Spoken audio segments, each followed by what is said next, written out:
Yeah, there we go. All right, so you guys keep talking, but we're live. All right. Welcome back, everybody. At the end of the last episode, Shit happened. everybody took a long rest, and we kind of off-screen, the party made the decision to kind of press forward. Once everybody meets up with Horus, the party had decided that they were going to relay the information to Horus to send back to the keep, and then they wanted to press on and chase after the hidden figure, or the hooded figure, to the temple. They decided that they wanted to press on, but they still needed to get information to Lord Byron. During the long rest, and everybody got the benefits of the full long rest. And so if you have anything that needed to be updated, and I know we're in a new system, everything should probably be already active and full for everybody. Dane was able to start working on the armor for himself, and he repaired a couple pieces of gear for people, including starting. Oh, it was making. You were making splint for Bunny, and then so got that started and made. Everybody's watches were uneventful, except for whose was it? It was Chad's, wasn't it? No, it was Ashram. Oh yeah, Astrom's. Maybe. Yeah, there was a severe rumble and close encounter with what could only be presumed as maybe something of a burrowing nature. We're in the pink, or what is it? The purple worm caves. What could possibly be burrowing? Yeah, it's just it's mole men. Kobolds.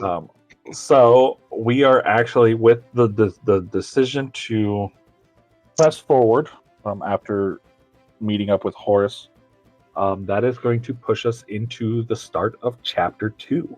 So Chapter 1 is going to now be officially done, and we are breaking into the next chapter.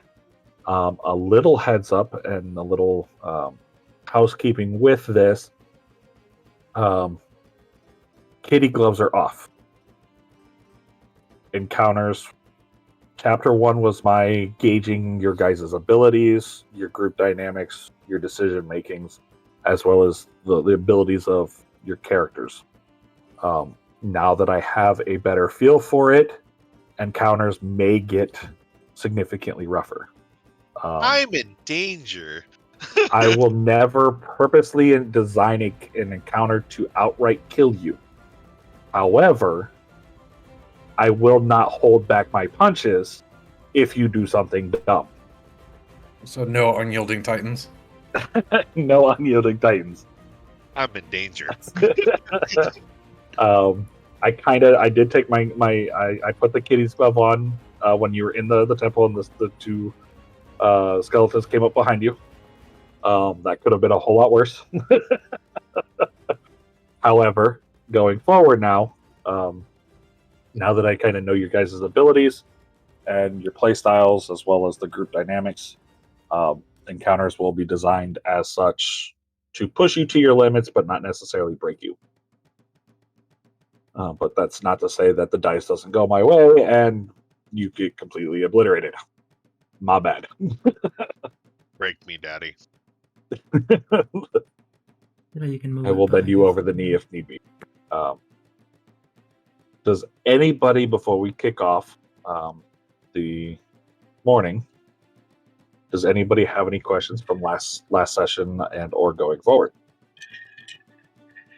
Mommy. And for those of you playing at home, you notice that Chad is not with us today. Unfortunately, he had some other commitments and probably won't make it. So he is going to be kind of on autopilot, ran by me today. And we are in a new system. You will no longer see Roll20 unless absolutely need be, but we are now in Foundry VTT, testing out its fun automations and abilities. So we'll be using Foundry going forward. So if you have any suggestions, send them over to Sharka or Swim and Tofu and let us know. Yeah, We're Swim's always name open. is Swim now. Yeah. I guess that is another point of housekeeping is Sharka is no longer Sharka. He is now Swim again. Again, Swim version as he 2. used to be. So we do welcome Swim back to his own persona. Swim. We put the Y back in swim. Right. And now you need a coin jar. Yeah. Oh, damn it! I got rid of it again. What are we gonna flip a coin every time you change your name? It's gonna be full by the end of this year. No. No, didn't Wraith have a swear jar at one point? No. No, Wraith- I used to have Wraith a had swim jar Yeah. for any time anyone did anything that made me go, God. It was basically a goddamn it Night Road jar. God damn it, Night Road. All right. So as we dive in, everybody awakens from their slumber, and it is dawn is starting to crest.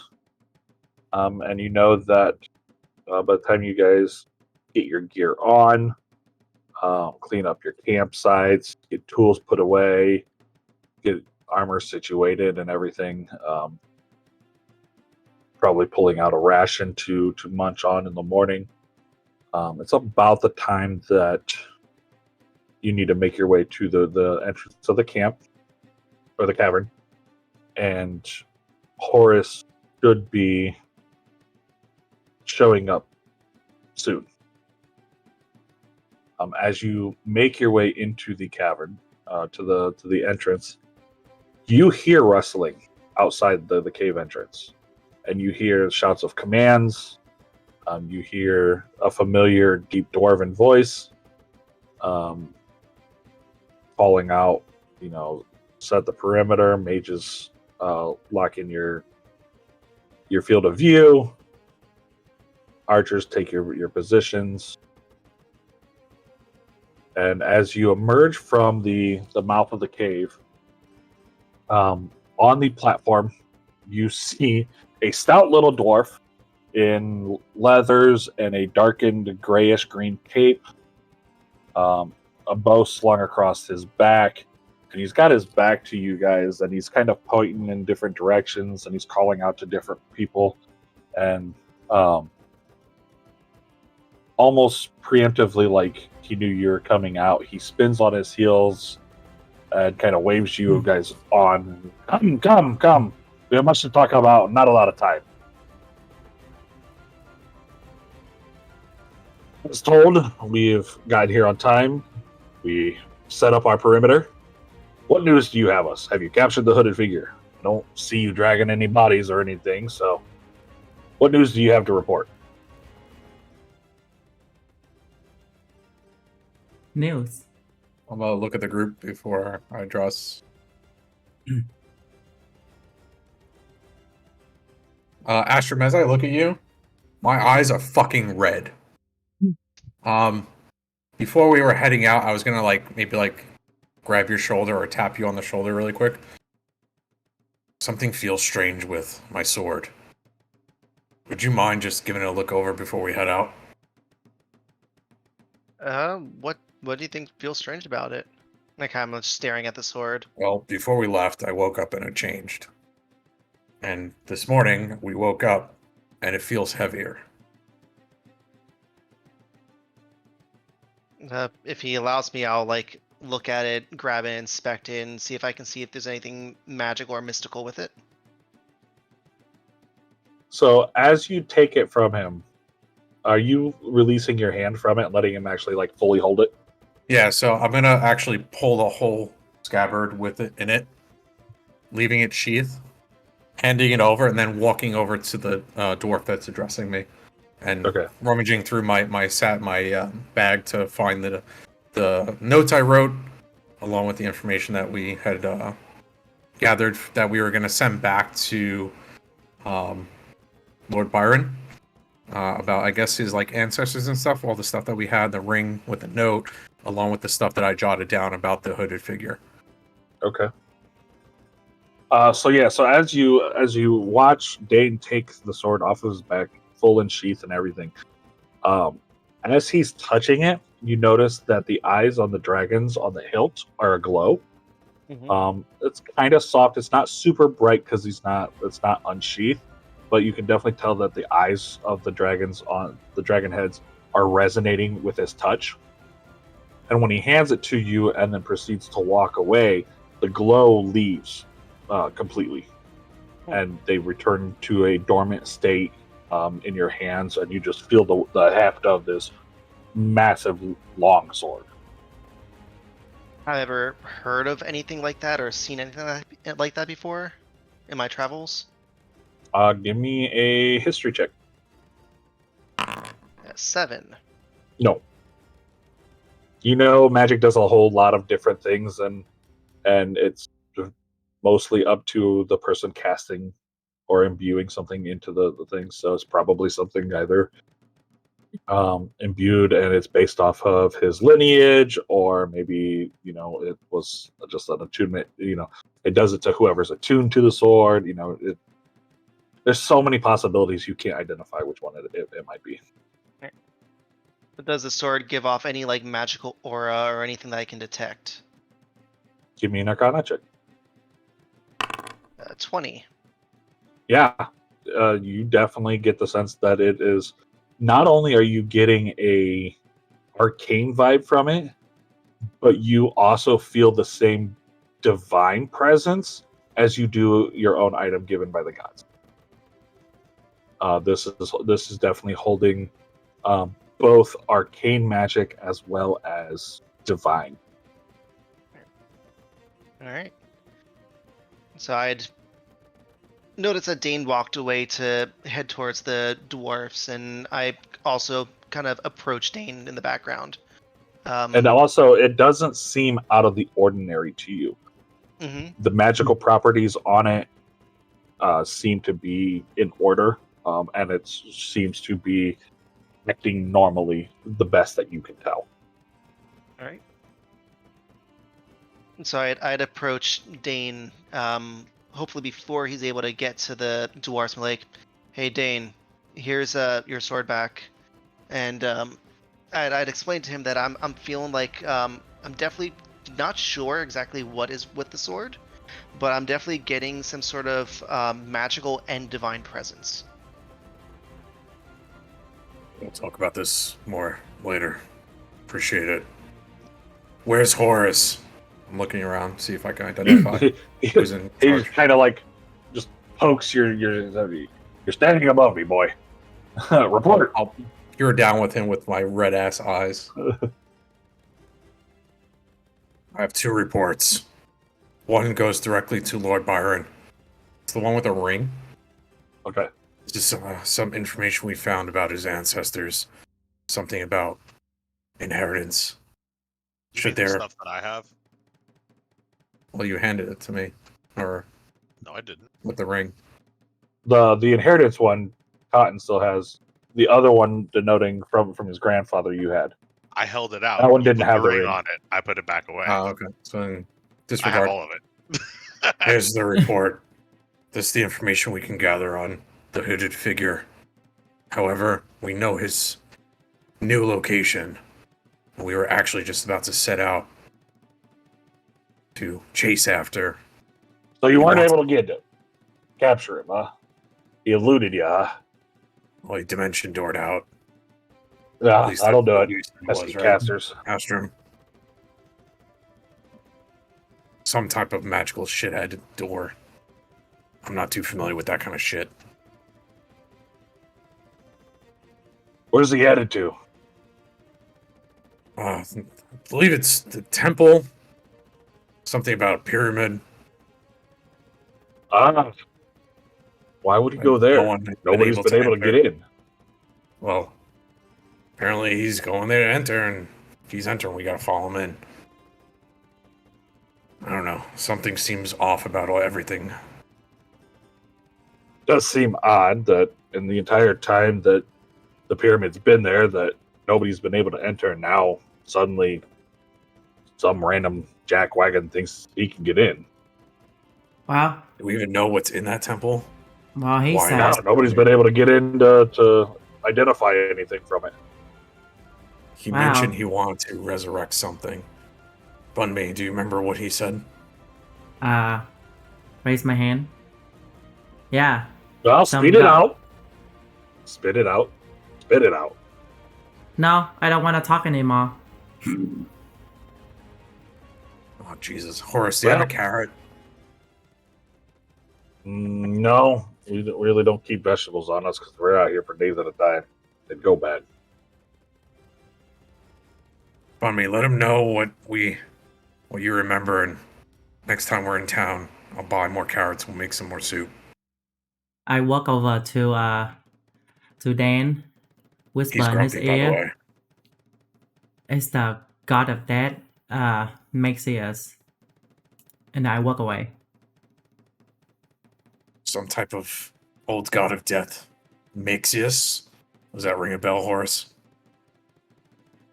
Trying to resurrect or bring him back? Or her? Well, not to me, but Jethro, bring Jefferson with you. And you see a scout and a robed guy.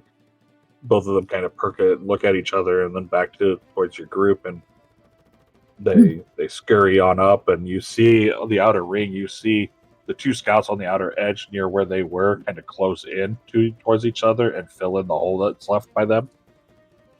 And the two middle-aged human fellows come up, and Horace looks over the robed fella and says, "Hey, you got any knowledge or remembrance on what'd you name it? Say the name was Maxius?" Hmm. And the man kind of ponders and strokes his stubble a little bit, pulls out a pad, and he kind of flips through a little notebook a little bit. And he thinks for a moment, and he just kind of ponders. Takes him about 35 seconds. He finally goes, "Oh yeah, here it is. Makes this.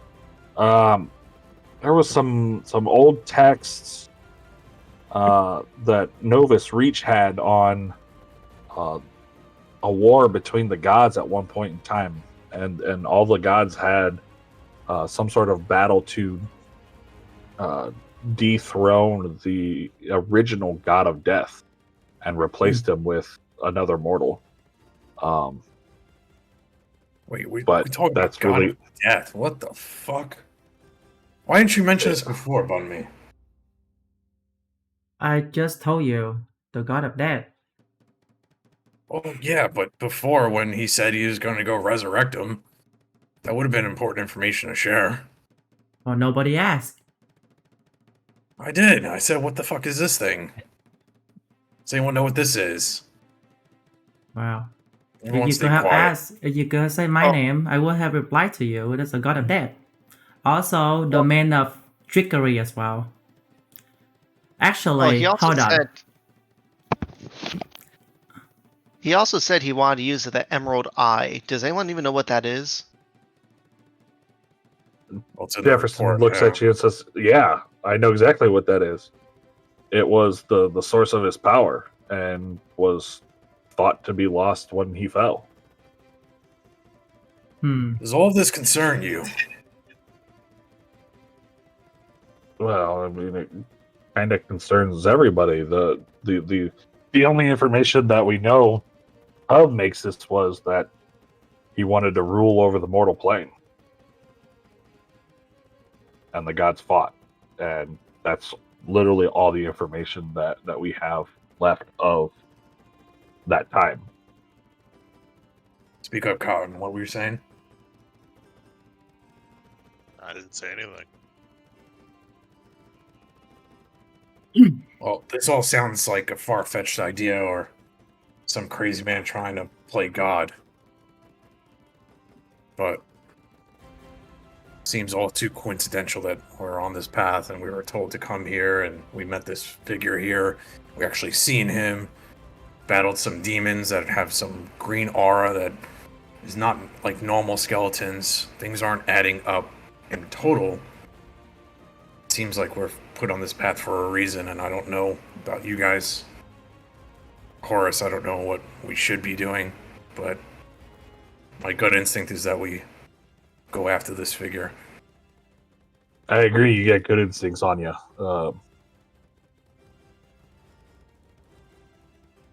Well, me and my guys, we can expedite your trip to the temple and lead you there, at least to the footpath to it. Take you about half the time it normally would. Yeah, we don't want a one-way trip either. Oh. Well, Hey, no, what- I tell you what. We'll get the information you handed me to Lord Byron via Crow, and we'll stand guard at the footpath until you come back down. That is, if you can even get inside. At least get you there so you can look at the temple yourself, and I don't know, find out if maybe he knows how to open the door. I honestly don't know, but if you can get in and continue your mission, we'll be there when you come out. Well, we could have been there a little bit sooner if you guys stop talking and start going.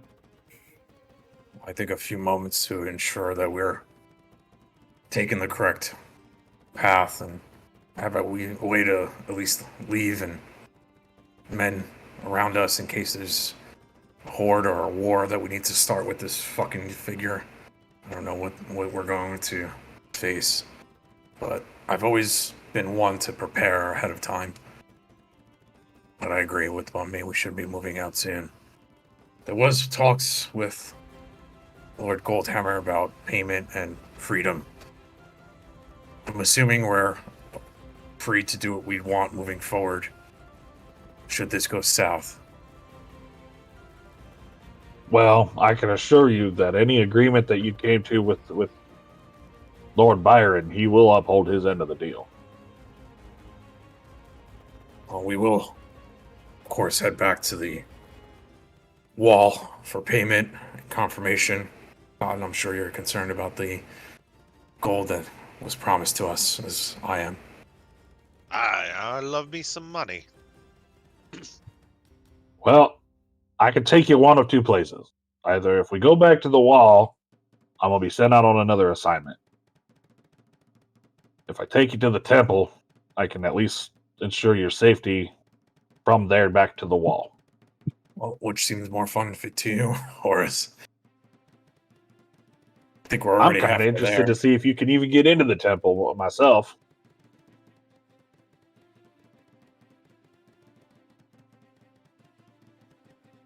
Astrum, To the wall then. I see no point going back. Bunmy, I know you're already agitated. You want to leave. Tortle, what's your name today?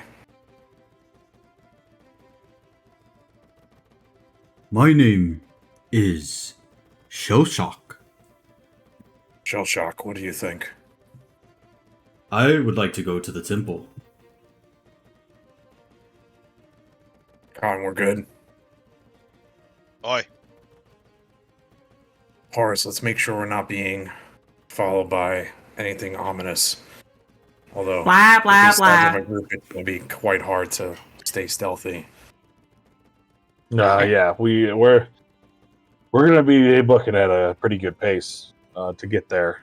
If you want to try to get there in a timely manner, and it seems that this figure has at least a day's head start on you. So he turns away from you and he tells the group to form up, and you see them all kind of congregate closer together and form a circular pattern around you in the front and back on either side. You see two scouts with longbows drawn on both sides, and the rest of the group just kind of forms this nice little niche formation in an arc around everybody, and they kind of usher as the group to kind of stay in the center, and they take off like bats out of hell. You guys are like at the start, you're kind of hard pressed to keep up with them, but it becomes easier as you guys are maneuvering up kind of over the ridges and the hills. And periodically, as you guys are kind of keeping eyes around you on a swivel, you'll see like little pockets of undead just kind of aimlessly roaming around, and you'll hear a couple of, strings of the bows fire off, and the skeletons or zombies just instantly fall, and they're making quick work of everything in their path. You guys are traveling twice the speed and maintaining twice the speed that you guys did on your way to the safe house. So you guys kind of took that speed and doubled it all the way. What should have as we're been walking, I'm assuming Horace is like still conversing with me to like confirm and get the rest of the information. Yes. I'll definitely let him know that I'm thinking this is possibly a trap. He knows that we're chosen for this. He called us the chosen ones. We may be the key to actually opening the temple. If he's waiting for us there, it may be a trap. As long as he's aware and his men is aware and they're all on board but still continuing, I have no guarantee as what's going to happen once we get there. Yeah, he kind of he nods when you say that you get the feeling that it might be a trap. He just kind of nods and goes, "Oh, it's most definitely a trap." But to what degree, I really couldn't tell you. I mean, you've got a better insight of who this fella is than I do, and I'm really not sure that I completely understand the all the chosen aspects of things. In my thing, it's all kind of hoopla, and the guys have been pretty silent. So, I mean, you've got a better insight of to this than I do, but I can guarantee you it's a trap one way or another. But I assure you, we'll keep the area and vicinity clear of anything coming in after you, and we'll be here when you come out. Well, if you need help. Chad back there, his bow is pretty accurate. As I look back, is Chad like shooting off arrows with the group? Yeah, every once in a while he he's kind of like sticking close to one of the scouts, and he's like chit chatting about like his dad and being the neighbor, basically giving his life story to the dude. And the guy will fire off an arrow, and he just kind of sighs and nods to Chad, and just like he's trying to pay attention or whatever, but clearly making sure that he's keeping up with the group and doing his job. And then every once in a while, Chad goes, "Yeah, I can do that too," and he flop. And about over the course of the thing, he fires off about 6 arrows, and 4 of them he hits his mark true to aim, and the zombie or skeleton kind of crumbles. But there is a couple times where like it'll just go right over his target, and somebody else will have to take a shot and drop it.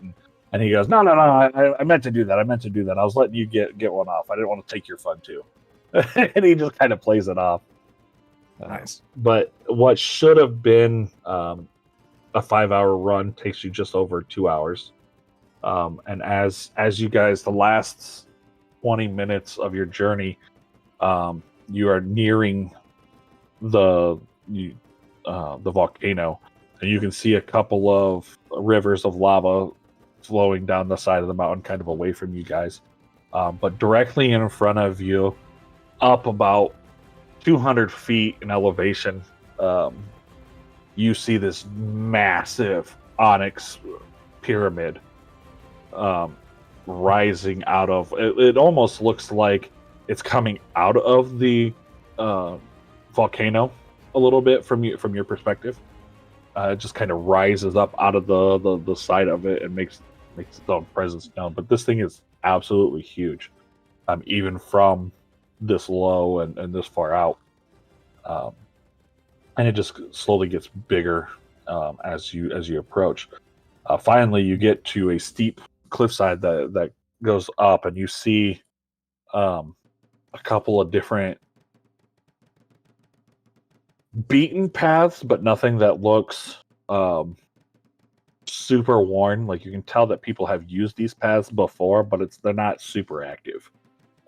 It's not like a well-made highway or a path taken by a lot of people.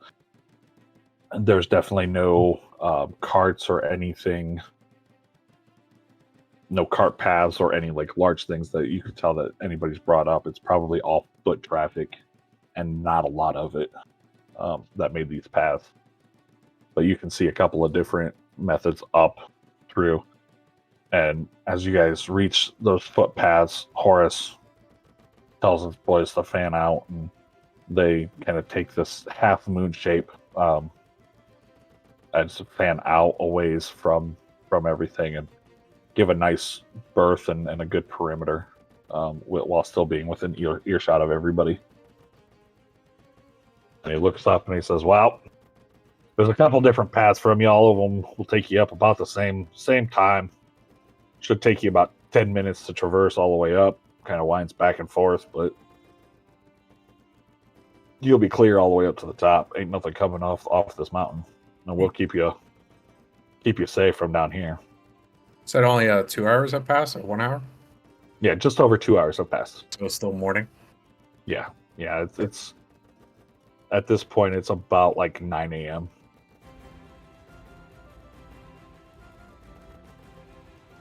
While we're walking over, since Dane kind of mentioned to me to keep a lookout for the green glowing stuff that I saw earlier, I'm going to start peering around to see if I see any green auras, especially as we're approaching the pyramid. Give me an Arcana check. While he does that, I will be taking one of my rationale and munch on. Okay. Yeah, so as you approach, you really don't see nothing, but as the scouts fan out, some of the dust that they kicked up as they get into their positions kind of starts to slowly interact with the magic in the area, and outside of the paths that Horace pointed to you, you see kind of almost, now that the green is there, you see another path that wasn't there on your approach, but you can see that the green path is leading straight up to the platform that the base of the pyramid is sitting on. And yeah, it definitely marks the same as before. It just light green aura trail goes all the way up from that. So I'd kind of be like, hey guys, Horace, take a look at this. Have you ever seen or gone up this path? It doesn't look like it has traveled, but I'm definitely getting a magical aura, the same one I got as we were going into that last cavern. Definitely magic taking effect over he here. Walks over and is looking at the area that you're pointing, and he's squinting and he's doing his best. And he goes, I can't see shit, boy. All I see is the side of the mountains. Only paths we know about are these two here. I turn to Dane. I go, Dane, this is the same feeling and aura I got before. This is the path that hooded figure went up to go up this place. And that's the path we're taking. Be prepared. I'll pop down on the ground really quick. And I'm starting to light up my cherry wheats and just get prepared for myself. Well, I wish you all the best of luck, and I'll tell you what, we'll give you to dawn tomorrow. You make it back down here by dawn, we'll escort you back to the wall. Otherwise, you're on your own. Appreciate the escort. And as a point of order, and he kind of points in the direction towards the wall, and he says, It's a 5-hour walk that way. We'll Just in be case fine. we're We not have here, some- you at least have your wits about you. We have some keen eyes in this group. Look up on me. Who's probably agitated that we're out in the daytime. No, I'm eating my ration right now. I'm looking at horror stuff. It's like, we are not on. You guys are now on your own. That we are. Never mind him. Sharpen your blades. Let's get going. Put away my cherry. Astrum, lead the way. Cotton, make sure you stay sneaky just in case. Noi. I always try to stay a little sneaky, just in case. I'll tighten up my gold a little bit tighter. Okay,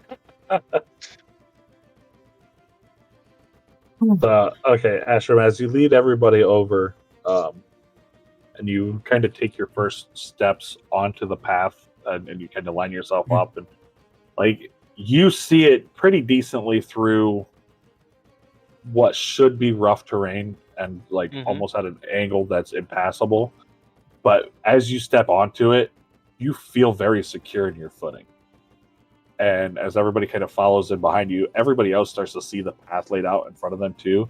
It kind of like shimmers in between this steep rock face and a pleasant path leading all the way up. And it only takes you guys about 5 minutes to scale what should have been a 10-minute walk minimum. And you guys get up to the platform, and as you come up on the platform, you're on the southern edge of the you've got about 10 feet to the edge of this pitch black onyx pyramid that is just towering in front of you now. And as you kind of look across the face of this southern edge, you see symbols and words and mixtures of languages all carved into the side of this. So no matter what languages you speak, you see elements of it. And everything that you can read up to this point just kind of goes through the list of gods and domains of the current list. And from that list, you definitely see that Maxis is not on that list, but the current god of death is.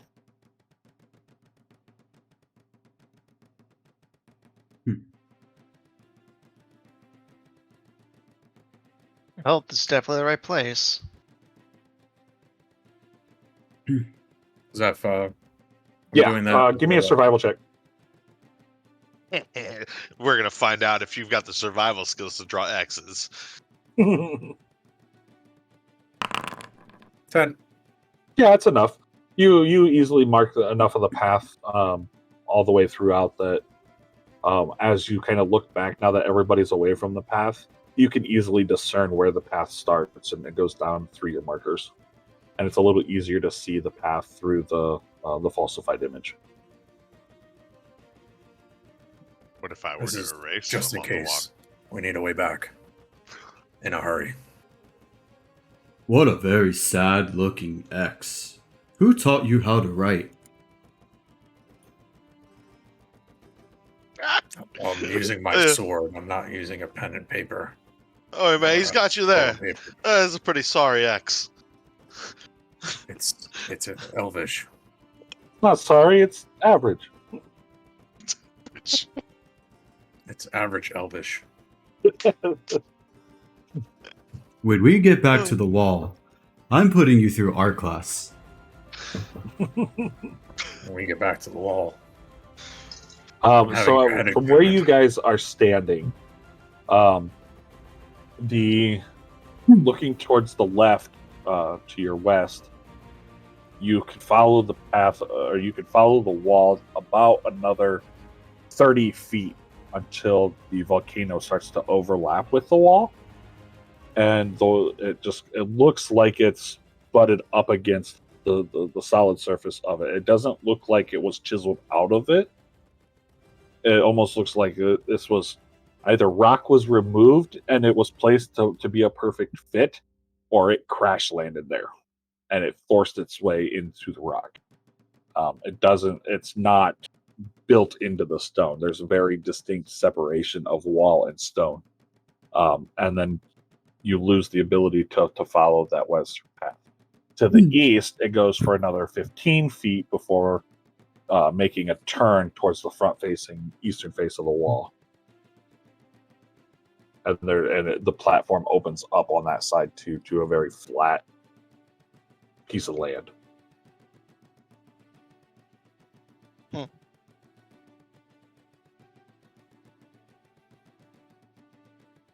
We've come to an impasse. Is that what you're saying, Zach? No, you can go around on the eastern side to the other faces of the wall. You just can't go any farther west. You can only go about 25 feet before you meet impasse of the terrain. And there's no path in between the onyx wall of the pyramid and the rock of the volcano itself. And we don't see the aura, just Ashram does, right? Correct, and it only follows the actual path. It stops once you got to the top. Okay. Can I look around to see if any button to presses? Any? Well, are all the letters still the same consistently up to this point? Has anything changed? Yeah, so there's periods of script that you can't read, in the languages you don't know and understand. But every so often you get to a language that you can read, and for like the next 5 or 6, there's the names of the gods, and then it goes back to unintelligible script, and then it comes to another section, and then it lists domains and it lists the different domains of each god and what they was represented by, and then it goes on for a little bit, and then it comes back to a script you can read, and it goes through the symbology of each of the gods and what their symbol is and represented by. And then it just kind of repeats that pattern all the way through from the floor all the way up to about 20 feet that you can see is the script around the bottom edges. So can we look around to see if there's anything, like you say there's an impasse, right? So you can look around to It's see if impasse to your west, but it opens up to your east. You can go around the pyramid to your east. Oh, okay. But yeah, you can look. You can get closer and look. How close are you wanting to go to inspect the pyramid? Because you're about 15 feet away from it right now. Like, just You want to get right up on it, or yeah. okay, get right up on it. Okay. I'm right you up get on face to face with. Yeah, you get within 5 feet of the wall. Give me a perception check.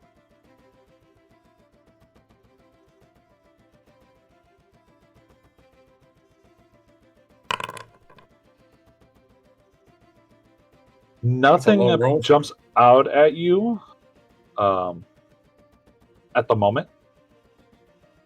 Okay. You definitely see the different periods of text, and you get a better sense of how they're grouped, and you can follow the writing a little easier. And it seems to be in this, like, here's a section, here's a block section, and it goes from top to bottom of all the gods in various languages. And then you clearly identify the next block where it starts to repeat the same languages are in the same spots, and it just kind of goes from God's name to God's domain to symbology, God's name, God's domain, symbology, and it just kind of repeats that pattern as you follow along. Okay. And that's the southern face. Oh, Joe, you guys wanna? Can I take a look around and see if I see just anything out of place in general? Yeah, give me a perception check.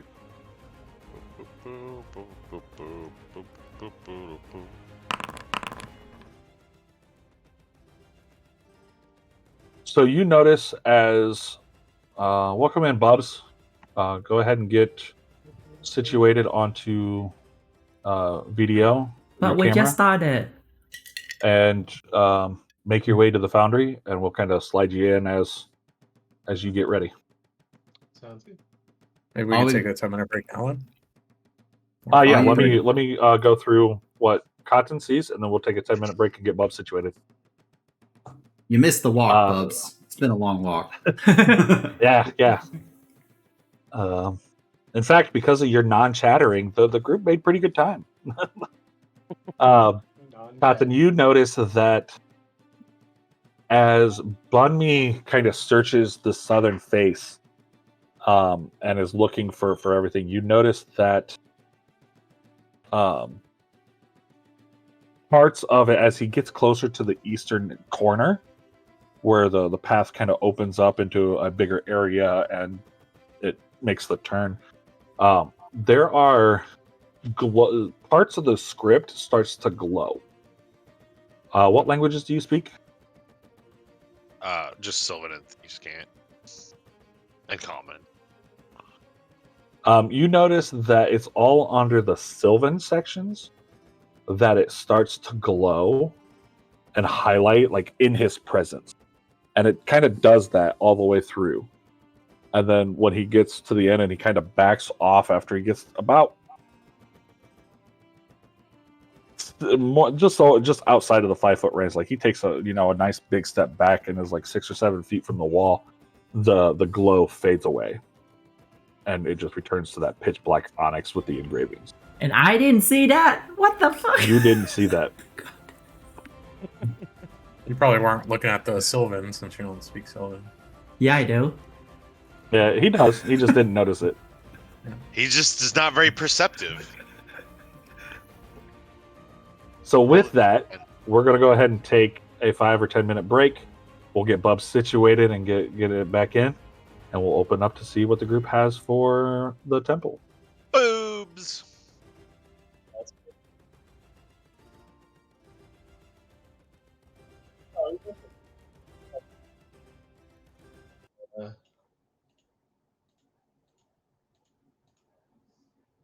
It was nice. I haven't, actually like been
Welcome back, everybody. We have our edition of Bubs. Chad has rejoined us. Chad spent the time moving with the group, regaling his life story to one of the unsuspecting scouts and trying to one up them as the group was moving, and would periodically take a shot at a zombie and drop it. You took about 6 shots in total, and you hit 4 and killed 4. And the 2 misses that you had, you kind of played it off as trying to let them, not wanting to completely show up the scouts that are doing their job. Yeah, and now everybody knows about me and my dad. Yeah. How'd you do that, Dane? Hold down. Oh, okay. Just left click, hold down, Oh. and then click it again Yep. to like make it disappear. Hitting left hit, hold down, and then if Zeph wants to move ping. everyone's camera, shift, hold left down. Two of 'em. Oh. It's a ping, like roll 20. Interesting. But we couldn't. Oh, okay, gotcha. How do you remove it? Oh, just disappear. Just hold down. just pinch, left yeah. click. Yeah, it Okay. goes away. Yeah, it goes So, away.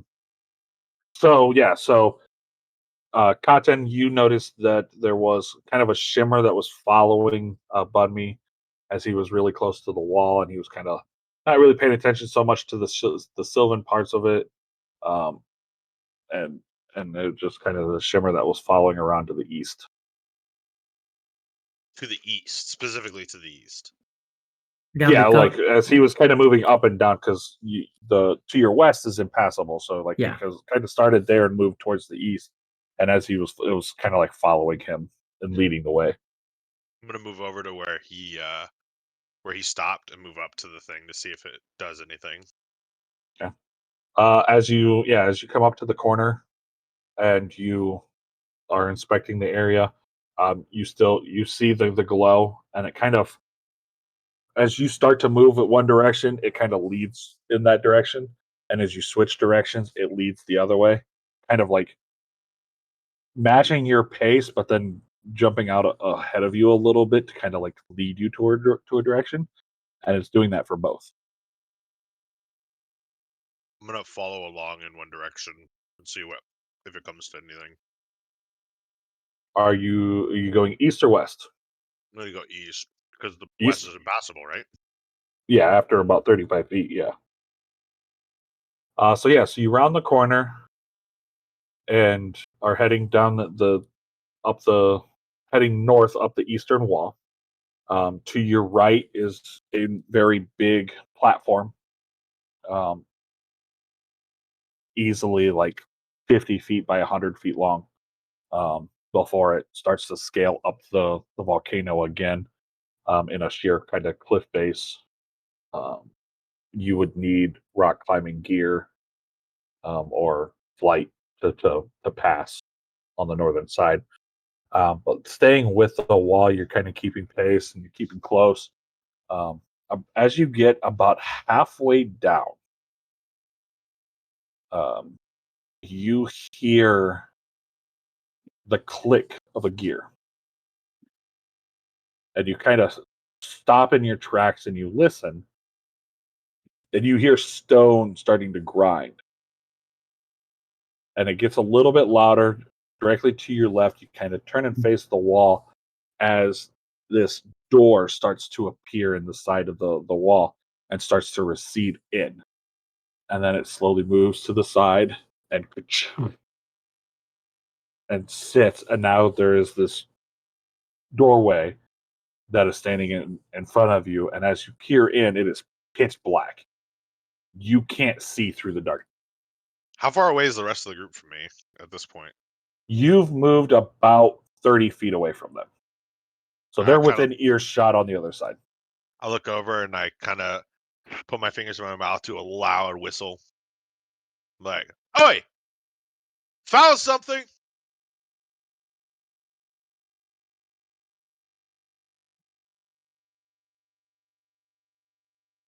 Well, what we got over here? And I just walk over towards Cotton. So as you come up and you come around the corner, you can start to see the hole in the wall that has been created, and as you get closer, you tell that it's very obviously a doorway and a path leading into the temple. Look, a pathway into something that doesn't have a pathway. I'm This rather is good at that. super Finding fucking other ways simple. into places. Totten and Astrum, as you are kind of looking over the door and looking around a little bit, directly to the left of the door, a script starts to kind of wave and appear, and it says, "Temple of the Reach. Chosen may enter. Welcome."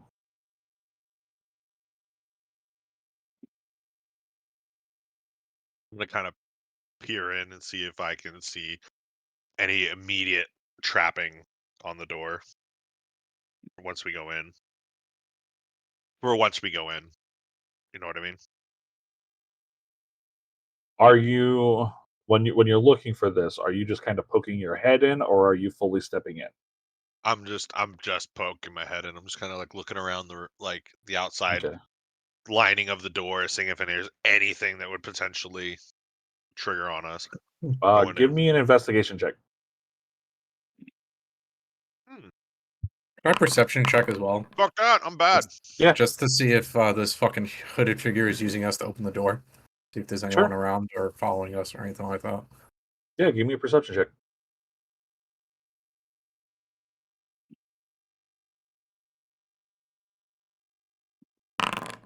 Great. Oh. Well, that Yeah, was so as you kind of peer around and you're looking at like all of the different um, angles that somebody could have on here, there's nothing that stands out. Platform is clear. It's devoid of human. You don't even see recent tracks on the platform. Everything that's there has a very thick layer of dust or has completely disappeared from just the activity of the volcano and the weather and everything like that. There is nothing recent in the area, except for everything that you guys are currently making and kind of making scuffs in the dirt. And it's not loose soil. It's very tough dirt and rocky terrain. So you're not leaving distinct footprints. But the thick layer of loose debris that there is being shuffled around, and you can very obviously tell that you guys are making something. But yeah, there's you don't get the sense of anything or anybody following you at this time. And How do Cotton, you open the door? you see a doorway. As I'm peering around the corner. I'm gonna use a spell. Hold on, I gotta read it to make sure it's right.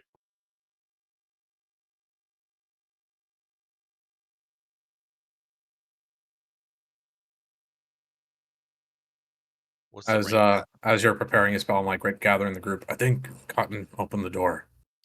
Let's go. And we'll slowly start to come behind you, Cotton. So you're gonna cast dancing lights and move it in through the doorway. I'm gonna cast them into the doorway. Okay. So each of them sheds dim light for about 10 feet. However, once it breaches the doorway and goes inside, all you can see, you can't see anything around them. You literally only see the dancing light itself. Hmm.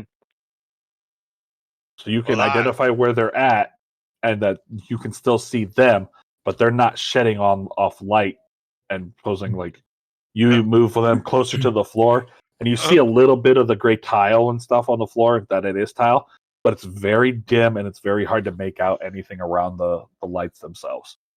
I just look over at Astro like, well, that's not ominous if I ever seen anything. Does Astrum know about magical darkness at all? In him being a sorcerer and I don't know. Give me an Arcana check. Do you know about magical darkness? He said Narcana. 16.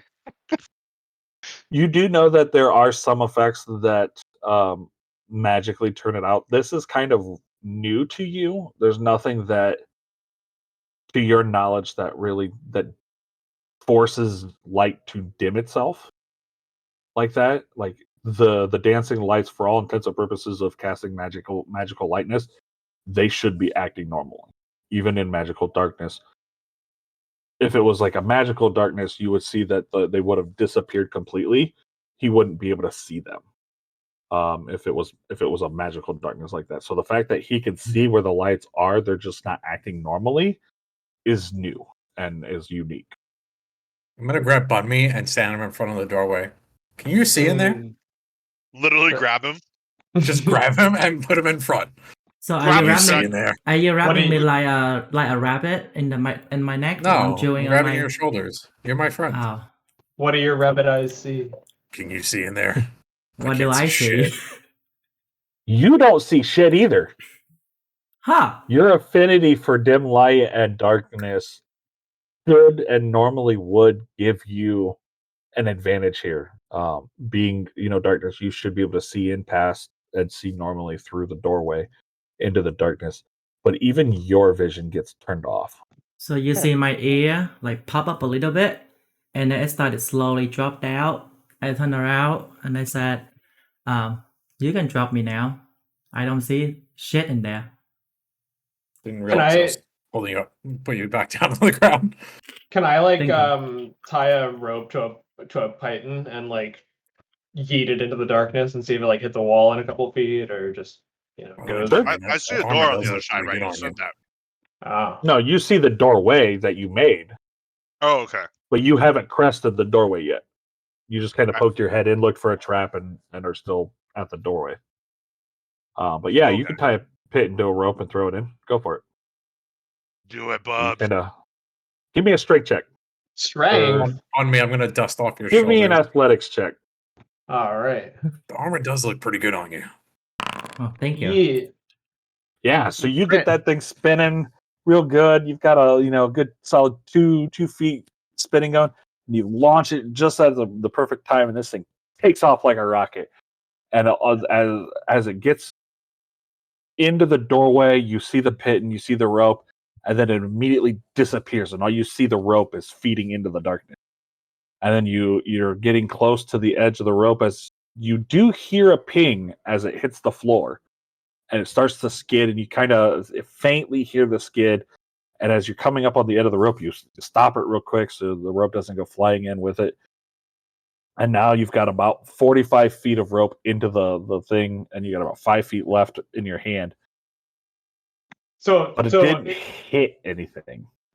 yeah. So then there's no like for at least 45 feet. It's just like There's no a other wall. Yeah, hallway or like a it just lobby kind or of something. flew, and then you heard it hit the floor, and it skidded to the stop, and then you forcefully stopped it because like you Yeah. yeeted this thing in there. All right. So if I drag it back in, the floor seems to be pretty flat and level and. Yeah, you've got no resistance as you bring it back out, and you kind of keep pulling for all 45 feet, and finally, the pitten reappears into the doorway and back into your hands. All You right. kind of heard it ping and bounce a little bit all the way on its way through. Yeah, and it didn't get like shot by like acid arrows or flames or anything. So nice. Nope. I'm gonna take a Nope. deep breath and take a step in. All right. I also step in. All right. The water's warm. Come on in.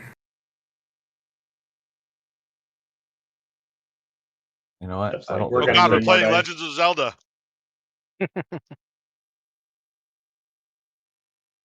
some of this stuff didn't actually transpose well. Oh well. It's all right. Oh, come on now. Well, you can move the actual map, right? Adjust it. No. It's like the so when I imported all this stuff over from Roll20, the dynamic lighting stuff got just turned into like drawing stuff. I didn't actually like update as lighting, so Oh, it's just kind of weird. Is that what the little faces are? Yeah, the little faces are torches. So content and Quick Dane. question, Radix. I have a buff on for some reason from Mhm. my bait and switch. Is there a way I can turn that off?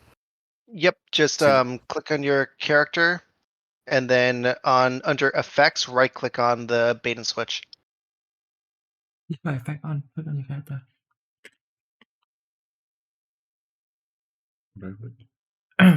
Click on your character, and then click on the effects. So for next section, I will make sure that maps are actually you're drawn off, never correctly mind. with lighting Okay. and whatnot. But Also, Makoa, you have the same thing. Yeah, I'm trying I to think figure you out how to have turn it off. Moonbeam or something. Go to effects on your character sheet. Oh, my At the character top oh, of he's sheet. this holding a temporary torch. thing. That's why he's Yeah, holding a his is torch. That's why. torch. Oh, is that what that is? His, Yeah. yeah, his is important. Hold on, let me try turning it off and back on again. See if that works. I right click it, right? Is that what I do? Left No. click. Left. There you go. You turn it up That and turn it worked. on. Okay.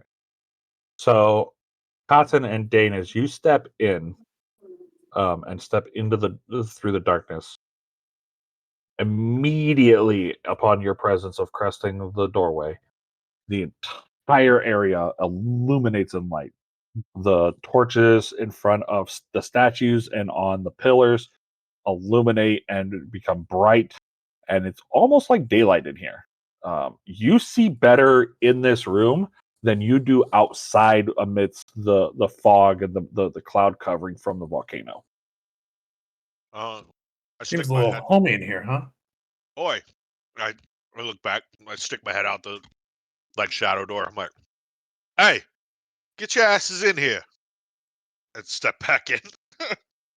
Yeah, and so for Okay. everybody outside looking in, you see that they disappear in the darkness.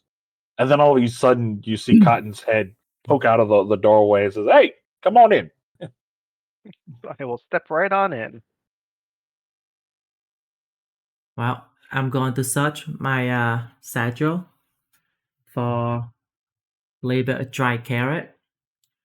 Then I'll put in July gums, and then I'll step in. These walls are impenetrable. Oh yeah, you're gonna have to drag us Oh. in. That's kind of funny that oh, it's because I was technically you were off the map, yeah. The wall of darkness. It's the fold. So yeah, so to kind of explain kind of what you guys see, on your left, we'll do on this side here, you see statues that depict. They look human with large wings. What we would describe as angels. And there's three very large angelic statues with their wings protruding out. All of them are holding a spear with the tip down, kind of in front of them, watching directly across from them. Directly across from them on this other side, you note that there are three, they are properly represented by their images, three massive gargoyles with their wings also standing up, but they're in a more of a kneeling position, kind of similar to like um, maybe they drop something on the ground right at their feet, and instead of taking their eyes off of their enemy, they just kind of lower it in place. It's the kind of that little. They're not like arched forward like they're going to rush. They're kind of down, but they're in a small prance like thing. And then you have 6 pillars, all with, or sorry, 8 pillars with torches on each one.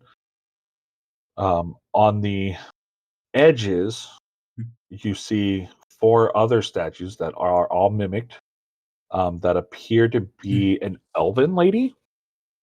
And she is holding the spear just kind of up and out, pointing in the direction to her counterpart across from her.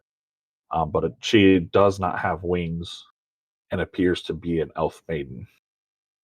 In the center of the room, you can tell that there are 8 pedestals with something floating just above the pedestal in stasis above it. And you are free to move about and explore. And as you get closer to things, I will give more detail.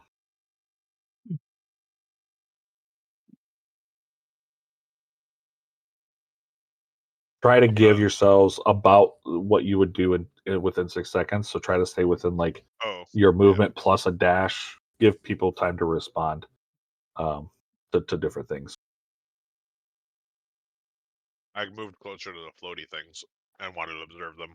Yeah, I'd like Okay. to do a perception check just to see if there's anything moving about, anything that's going to harm us, traps, things that are going to, like, Sure. other So stats as you gonna step come to farther life. in and you got better visual of the room, give me a perception check.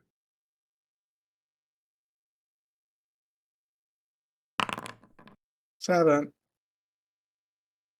So as you kind of look around, you kind of get lost in looking at the statues. You don't see anything immediately that would harm you. You don't get any sense of or fear for uh, self-preservation. But you kind of get ugly-eyed at the lost Pretty in looking at ladies. the different. Yeah, you definitely tell they look similar to you in nature. They're probably Eladrin, based off their carvings. Um, they're very, very beautiful. You kind of get lost in them, and you're looking at the other statues and just kind of gazing at them more so than the area around you. Cotton, give me a perception check as you near one of the pedestals. I perceive things. I definitely perceive things. Yeah, so as you get up to it, you notice immediately that they are scrolls that are open and unraveled, and they're floating kind of horizontally just above the pedestal in a stasis. And as you kind of get close to one and you're looking at it, you notice in Sylvan, it starts to talk about um, the gods. And in the realm of the gods, they're each ruled over their domain for millennia. And as time went on, they decided to create humanity. And so they formed the material plane, and gave birth to mortals. And that's where that first one stops. Okay. Also, my head literally went straight to Hitchhiker's Guide to the Galaxy when you said that creating immortals was like, which was widely viewed as a poor decision.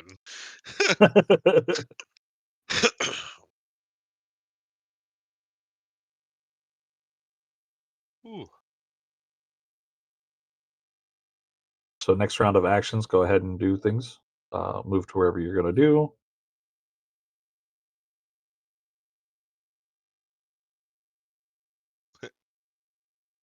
Let's go at this blank pedestal here with nothing floating on compared to all the others.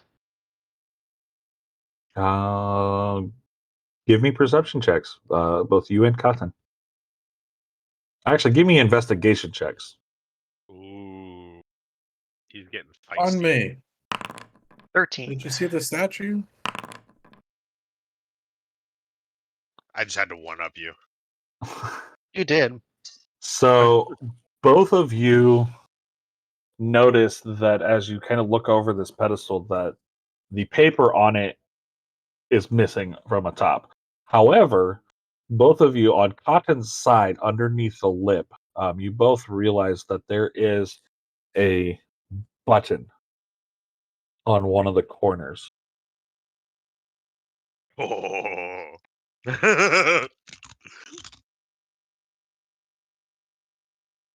the hell? I just focused in on danger when you did that. Yeah, because Yeah, because 'cause he he's talking. chatted.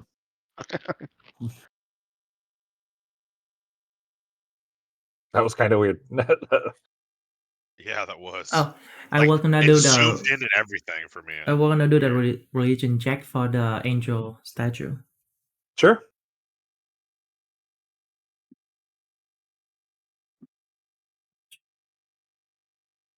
Zeph, you tell me if I could roll something as well after he's done. Why, Nick? Yeah, you can also give me a religion check on the elven statue. Yeah. digging into my long forgotten childhood to try and think of like when I was younger, possibly before. I don't know. Just my Give me a history check potion instead of instinct. religion. Yeah.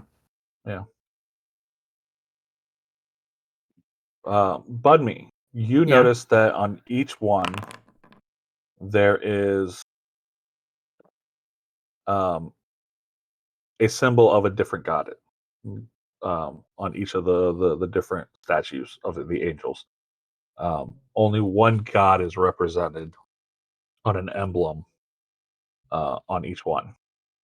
And you notice that the decorations on each of the bottoms represent are of items that would be used by temple goers as gifts for that domain. In the middle is oh shoot, where's my sheet of paper? Oh, let me pull it up on Google Drive because I can't find my So paper. so I'm looking for a symbol with the skull with the double side underneath instead of the skull, right? All right, so you're keeping an eye out for makes us a symbol Yep. specifically. Yes.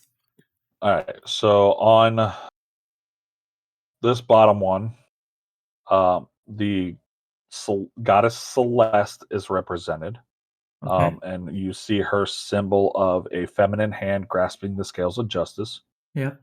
On the one directly in front of you is Rillick, and her both symbols of hers is represented. The large oak tree on with its roots on one corner, and the crescent moon with a star in the middle of it Look at on that. the other.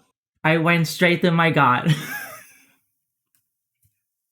And Without then knowing. Is that on the the right top one? one, The text I'm writing. Rillic, Rillic.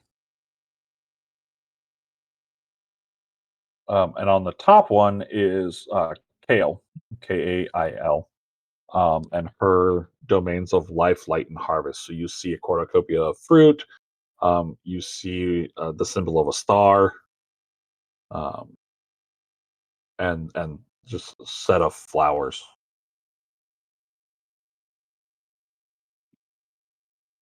But you do not see makes this a symbol on the angels. What was the Do top we one? see Nexon's symbol Kale, anywhere? Kail.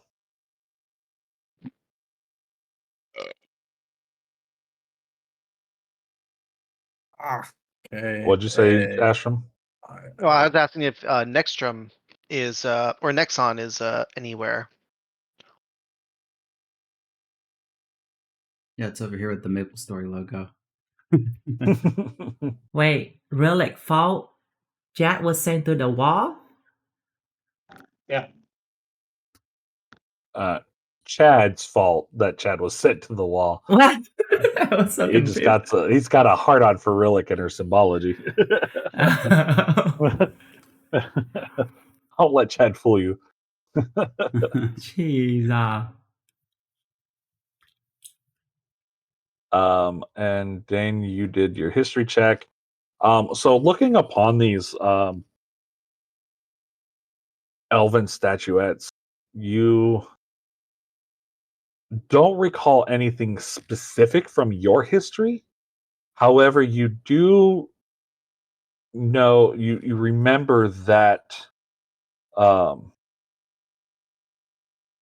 your mother talking about Disalai, who is the goddess of storms and wrath, that she would embody an elven maiden to walk amongst mortal men, and with her was usually an entourage of elven females, um, who were both her bodyguards as well as her compatriots, and traveling companions. Putting the text in. Me. Oh. That was a hell? And they are very reminiscent to her, including each of the 4 statues have her symbol of an anchor sitting in front of a tidal way.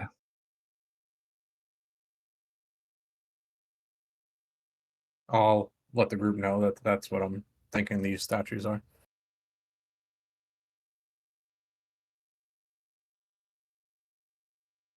What'd you say about me? I can't understand you. Because you're not supposed to. I speak in Celestial. Basically, I'm praying through like, but in the Celestial. I'm going. I'm going to move over to this other one and kind of inspect around the outside edges of it. See if I see any of the other buttons. I didn't know if other people were done with what they were doing. Sorry. Yeah. Nope, you're fine. Are you doing anything with the first one? Or are you just immediately going and looking for more? We're going to look. No, I'm going to look at this other one that's right. I'm right next to. Okay. To see if I see any buttons or anything similar. Give me a investigation check. So Zach, why did he doing that? I didn't see any Maxius symbol, right? Maxis? Correct. You did not see any makes of symbols on the angels. Okay. Content, as you look around and you're kind of inspecting the same locations and all around this pedestal, you don't see any buttons protruding like the one on the other side. However, you do notice that this floating text is talking about the pyramid and the rooms that lie beneath. And they describe a the chamber room, or the scroll chamber, which you gather is the room that you're in. It also describes a perilous lava pit and a sacred tree. Oh. What does it say about And the perilous lava pits? it doesn't go into details. It just talks about the very first room is the scroll chamber, denoting the history of the gods and the pyramid. The second entry is the perilous lava pit, of where those unworthy go to die. The sacred tree text is just is very vague, but it talks about those worthy of the fruit the tree shall give. Okay. I look over to Ash. Oh. And then it references to get beyond the scroll chamber. You must solve the key. So to get to the scroll chamber. To get Beyond, past he the said. scroll chamber, beyond. Got it. I'm gonna let everyone know what just like what was read. Right. Oi, I think this is some kind of puzzle, mates. This is the scroll here is talking about some sort of perilous lava pit, some crazy tree. Might ought to read this.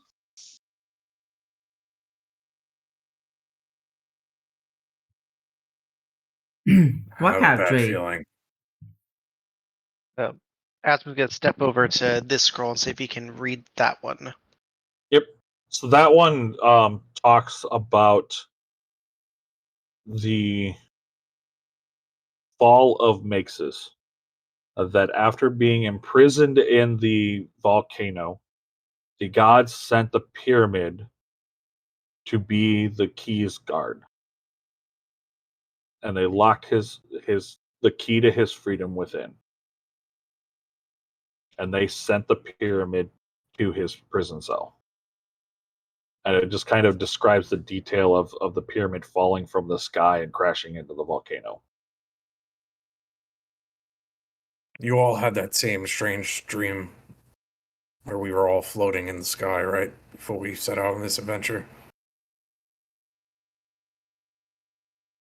I thought we saw each other. No. You might want to check your pipe. Seeing We you might- guys there.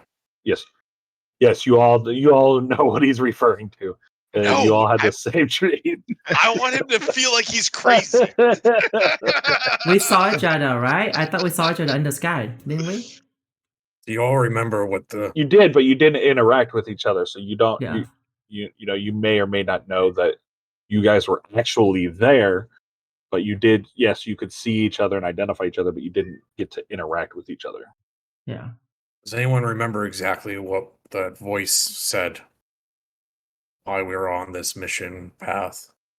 Why we're now here in this weird place? I can't pretend to know that I know anything about any of these statues other than these are ancient elvish guardians or maidens on the opposite ends. It's the only thing I can really discern here. Are we stepping too far into what we know?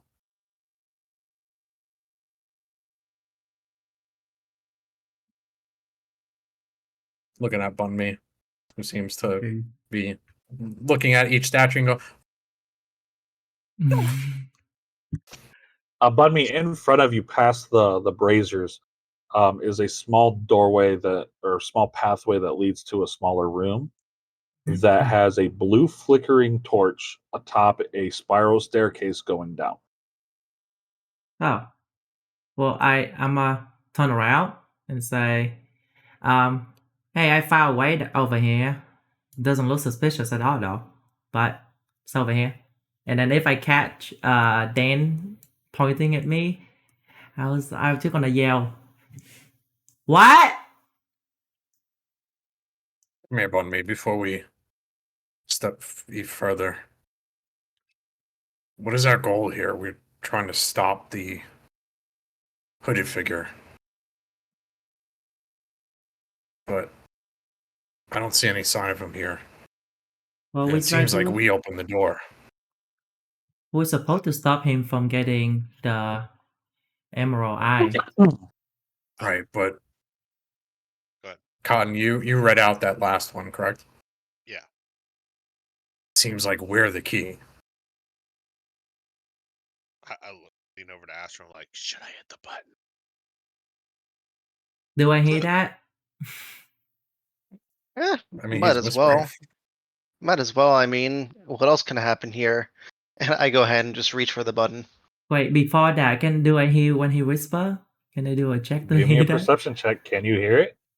He whispered it, so give me a perception check. DC 15. 22. Those rabbit ears. Very faint, but yeah, you heard him say, "Should I hit the button?" Button? What Yeah, button? Just Just as you as say, you say- "What button?" Astrom goes, "Click!" And Astrom, as you hit the button, a panel drops down from the pedestal, and on it is a scroll that is rolled up, just sitting loosely on the panel. I'll kind of inspect the panel and reach in and grab the scroll. It Inspect the blows up. scroll. No, just kidding.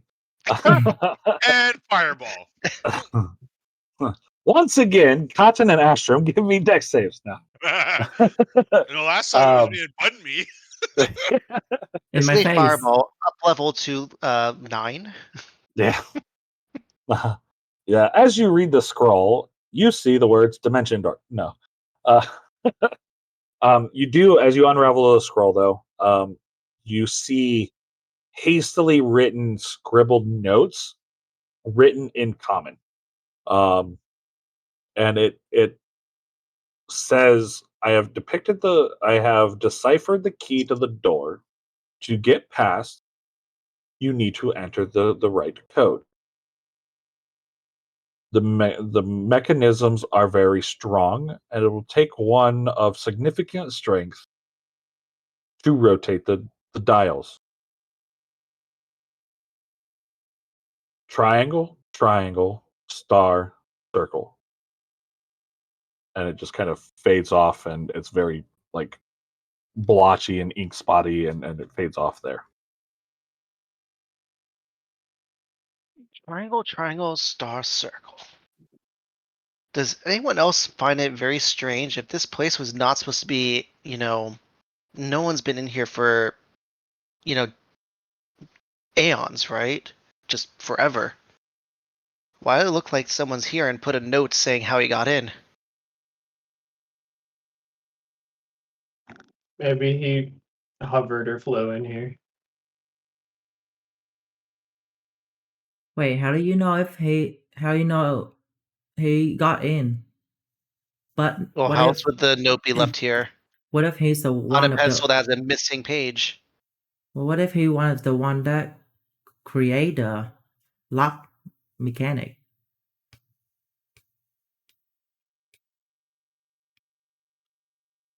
My question is, does anyone see any of these symbols?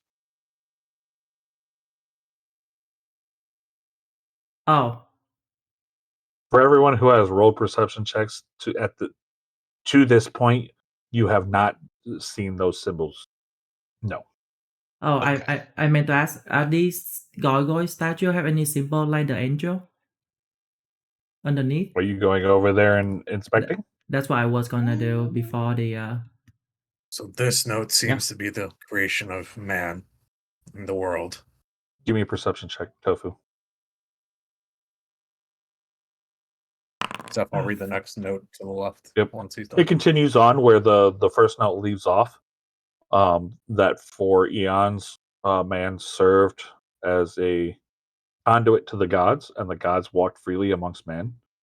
And then if you move down back to the right side, down to the next one, it goes on to talk of how Maxis started to thrive off of humanity's fear and started to try to rule over the area, starting in the area known as the Dead Reach, that is currently known as the Dead Reach. Next section, it goes on that says that it starts to talk there about the battle between the gods and Maxis that was waged all across humanity, and with the aid of mortals, Maxis was able to fall. And then the next one continues on with that after Maxis had fallen and was stripped of his power and separated from the Emerald Eye, he was cast into the volcano, where the essence of his being started to contaminate the land itself, and the dead began to rise, even without skeletons. And finally, it goes on with the gods, with the aids of the dwarves, built the wall and stopped the spread of Maxis' power in the land, and tasked humanity with the lifelong task of preserving the land, not letting the dead out or letting Maxis' power spread. Finally, the last one is what Cotton wrote on the various details of the rooms inside the temple that was placed, and it talked about the temple coming down and the rooms inside of it, but it does seem to continue on. However, the final chapter is missing. It is not on that pedestal, which is why it's blank. Did we inspect these kinds of things yet? The chat's next to. Those They're are just pillars. right? Yeah, they Pillars. run floor to ceiling. They're just pillars. Chad's like, Hmm. but I wanted Uh, to see if they were better than pillars. Budmy, you do, How do you pull that? as you walk up and down, you inspect each of the um, Here we go. the gargoyles. You do notice symbols. You do recognize more god symbols. Mm-hmm. And I will get these laid out for you in just a second here. Oop, not that one. This one.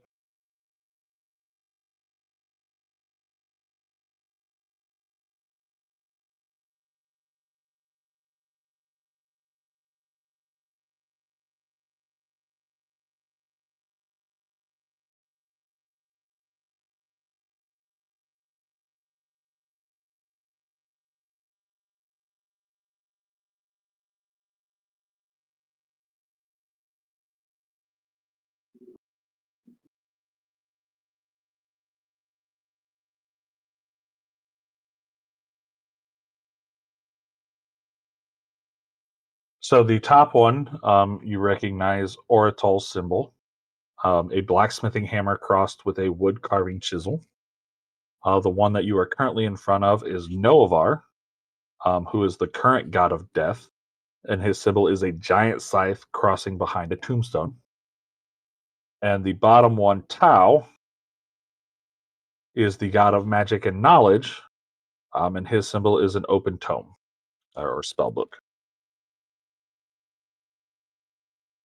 But again, you do not see Mixus' symbol.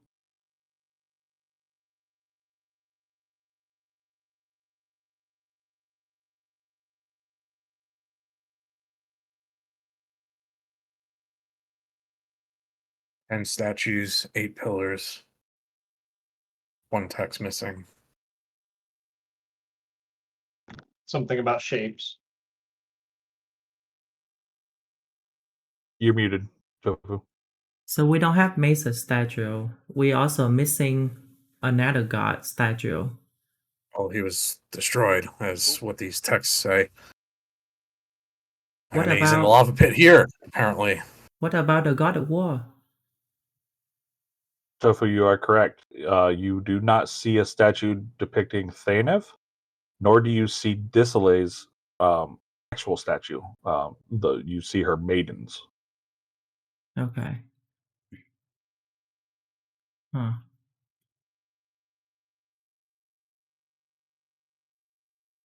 Well, there's a way right there. I'm pointing the north entrance. We Yeah, can what go did check the that last out. scroll say again about for those worthy solve the puzzle and you can proceed? What would it say again? Almost specifically. Oh, the handwritten note that No. The last note that said for those worthy, basically, here's what lies below. That was Oh, the yeah. Lava handwritten pit, note. the yeah, tree. the very last room that it talks is the sacred tree.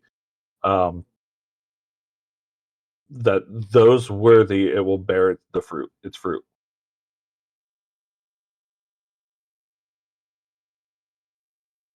And then one of the scrolls mentioned the emerald eye, which was used to seal. Is that correct? Yeah, it was the source of Maxus's power, and it was stripped of him during the war.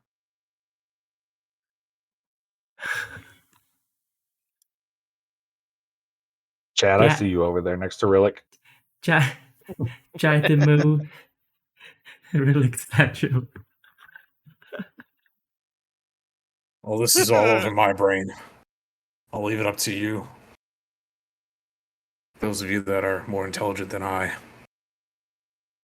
And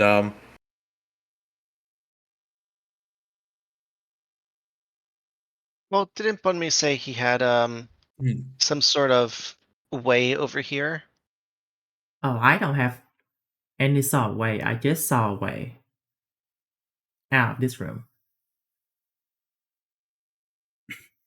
Show me the way, show me the way, show me the way now. Well, Give it away, give it away, give it away. I guess the Boop. puzzle not gonna solve itself. Meow. I mean, Seth. it only makes sense if this pyramid was sent here and thrown from above for the tomb, then obviously this must be on top of it.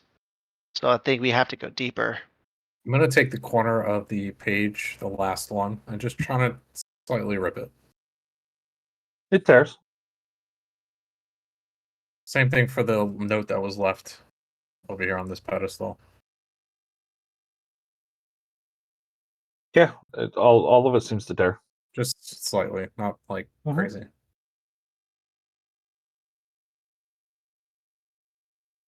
Well, You do notice, though, as you walk away from the one that is hovering above the pedestal, Mhm. that the tear that you created does mend itself.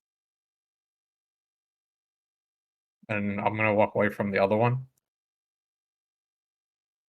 Tear stays.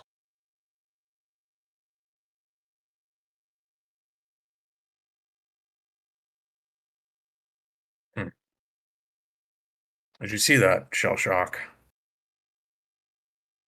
Yes, I did.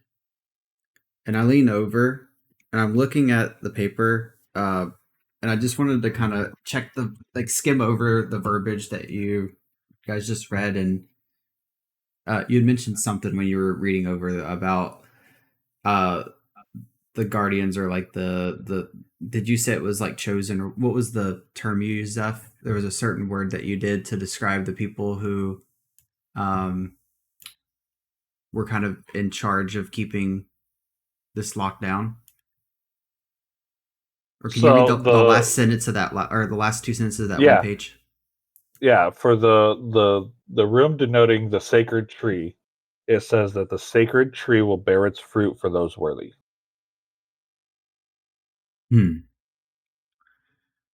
I find this all... I'm just talking to Dane. I find this all very confusing, but what if the hooded figure wanted us to follow him here because he knew we would chase him? And where is he now? What if he's trying to use us, the ones he mentioned as the chosen ones, to gain him access to something that he cannot? Well, that's what my train of thought was before, but I'd rather find out what's in here prior. Hopefully stop him before he can get to whatever he's trying to get to. Well, but if we open up this tree and we gain access to this emerald eye, he may take it from us. Or we can We should destroy be... it. True. But we should be prepared. Agreed. It may happen very quickly. Zeph, I'm going to go to the first one. Mm-hmm. Pick it up. I want to do a You're able to perception pick it up, check. Oh, go ahead. but if you try to move it outside of the area of the pedestal, it snaps back into place. Ooh, Like you okay. can maneuver it and move it to the edges, so you can read it well. You can stand it upright. Yeah, I was going to But try and anytime take it you and let move it like go, a statue. yeah, like taking it off, it immediately vanishes from your hands and reappears floating above the. Cool. So, like within the confines of the pedestal itself, it's malleable. You can move it, you can position it, and it'll hover in whatever position you had left. But if you try to remove it past that, it snaps back into place. Can I move the pedestal? No. And I must do a spell. I'm trying to snuff out the torch over here. On me. What? You can head downstairs. You mentioned, or someone mentioned something about a mechanism that we need to... that someone strong needs to do. I'm pretty strong. I can try and work it, but we need to find what the mechanism is, right? To start to try and open up the next path. Do you want to see what's ahead? Well, sure. So, I mean, fun me as you do your thaumaturgy. mhm. The brazier snuffs out and then immediately relights. Okay. Well, I guess we're going. Must try to. Is there a door right here or something? What is this? The red thing? Can we go through? Oh, can I go through? It's from Roll20, right? Yeah, it's the dynamic lighting for Roll20.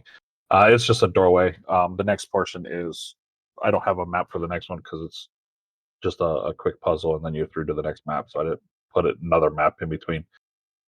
So you step through the doorway and there is a blue torch standing atop a pillar that has a circular staircase winding down. As you go down the staircase, you travel down about 15 feet, and then you come to a large 10 by 15 room with several torches that completely light the area in the same blue flame as the torch at the top. And then standing in front of you is a giant doorway that has 4 large turnstile knobs on it. Each of these knobs have a triangle, a star, a square, and a circle embedded in each one. Currently, it is square, square, circle, triangle. And as you inspect each of the knobs, you reckon that recalling what was on the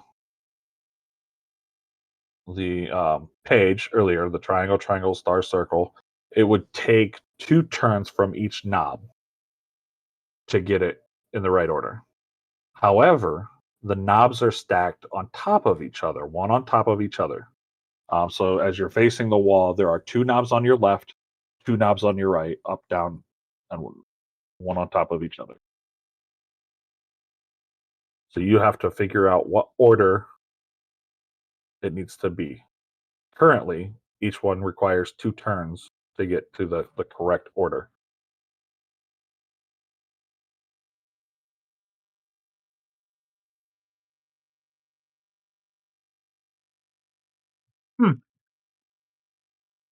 What was the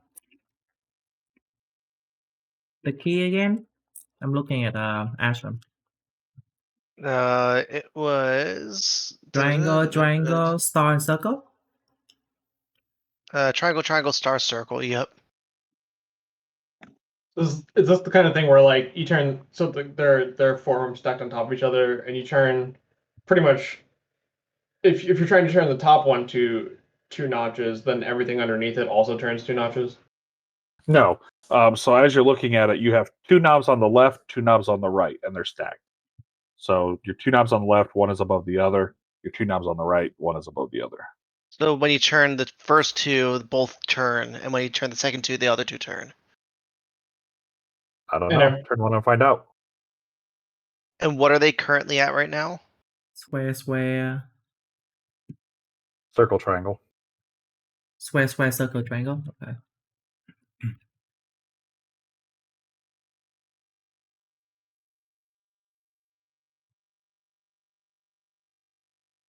And what is the order of the 4 symbols?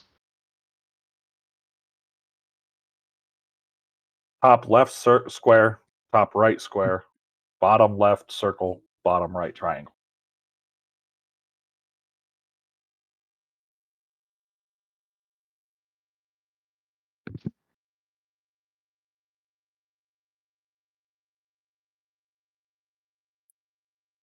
Well, the square square one seems simple enough. You just turn that twice and they'll both be lined up.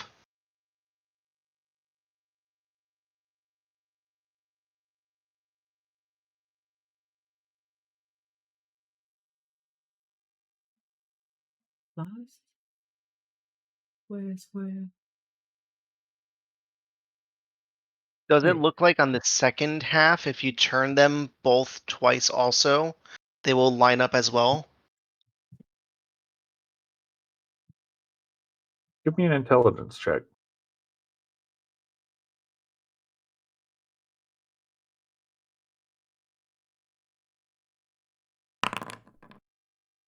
Seven.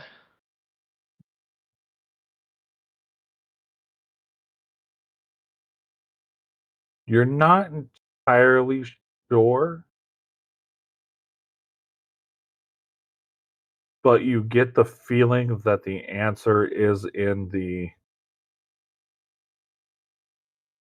how they're arranged. I'm gonna start heading downstairs. Alright. I'm going to cast guidance on myself. And then I'm going to go to the top left. I don't see whether the left or the right of the cube is which one of those is the triangle, right? I only see the front is the square right now. Correct. Are the door too wide for me to put both hand on both cube, the top 2 cube at the same time? Yes. So each of the circles are probably a good 3 feet in diameter. Like, I mean, this sucker is like a massive stone turnstile. And on its face, you see at the very top is the Uh-huh. square. At the very bottom is the triangle. Okay. And then same thing on the top right. It's the big old square or big old circular turnstile. Mhm. Very top is the square. Very bottom is the circle or the triangle, excuse me. And then it's star and circle.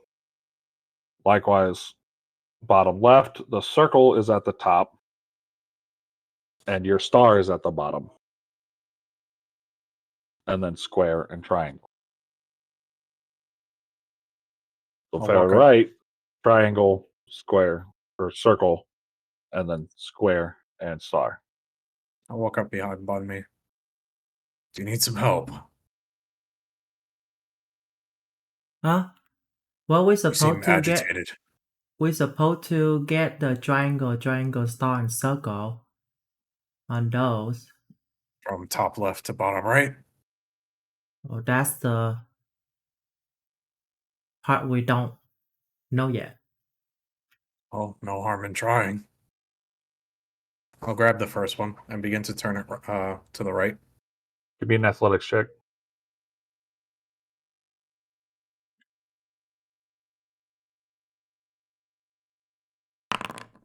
Oof. You can't get a solid grip on it right now. I'm gonna come up and then try to turn it, follow his direction. You Give me an assisting? athletics check.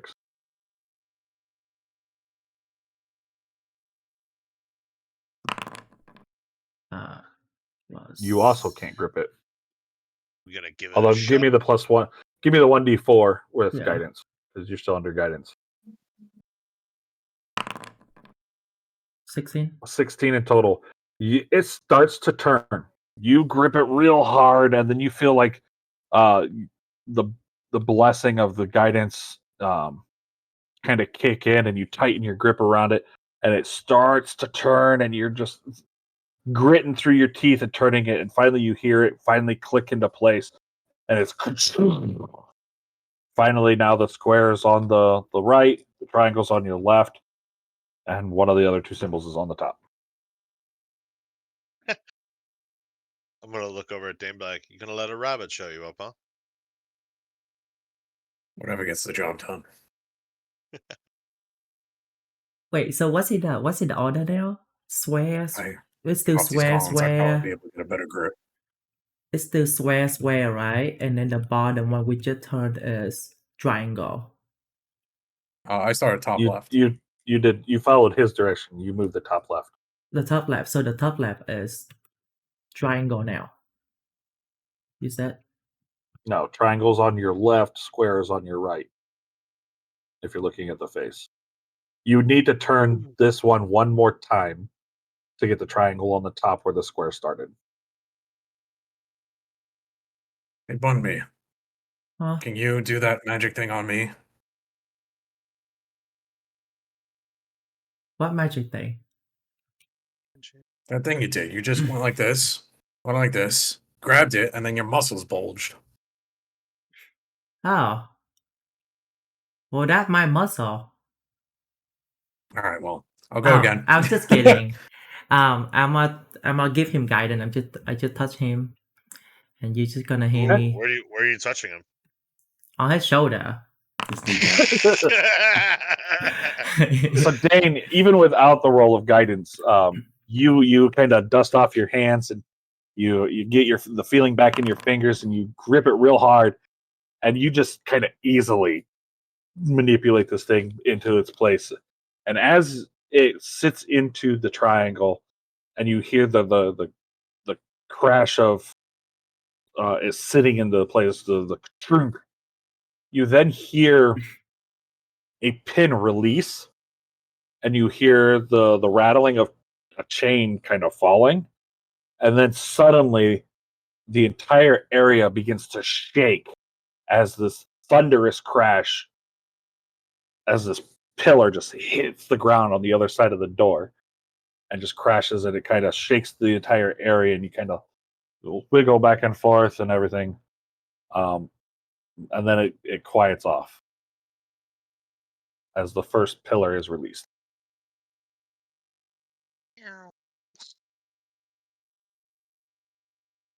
Did I do the right thing? Did I fuck it up? Did I break it? What happened? I think we're good on one side. Oh.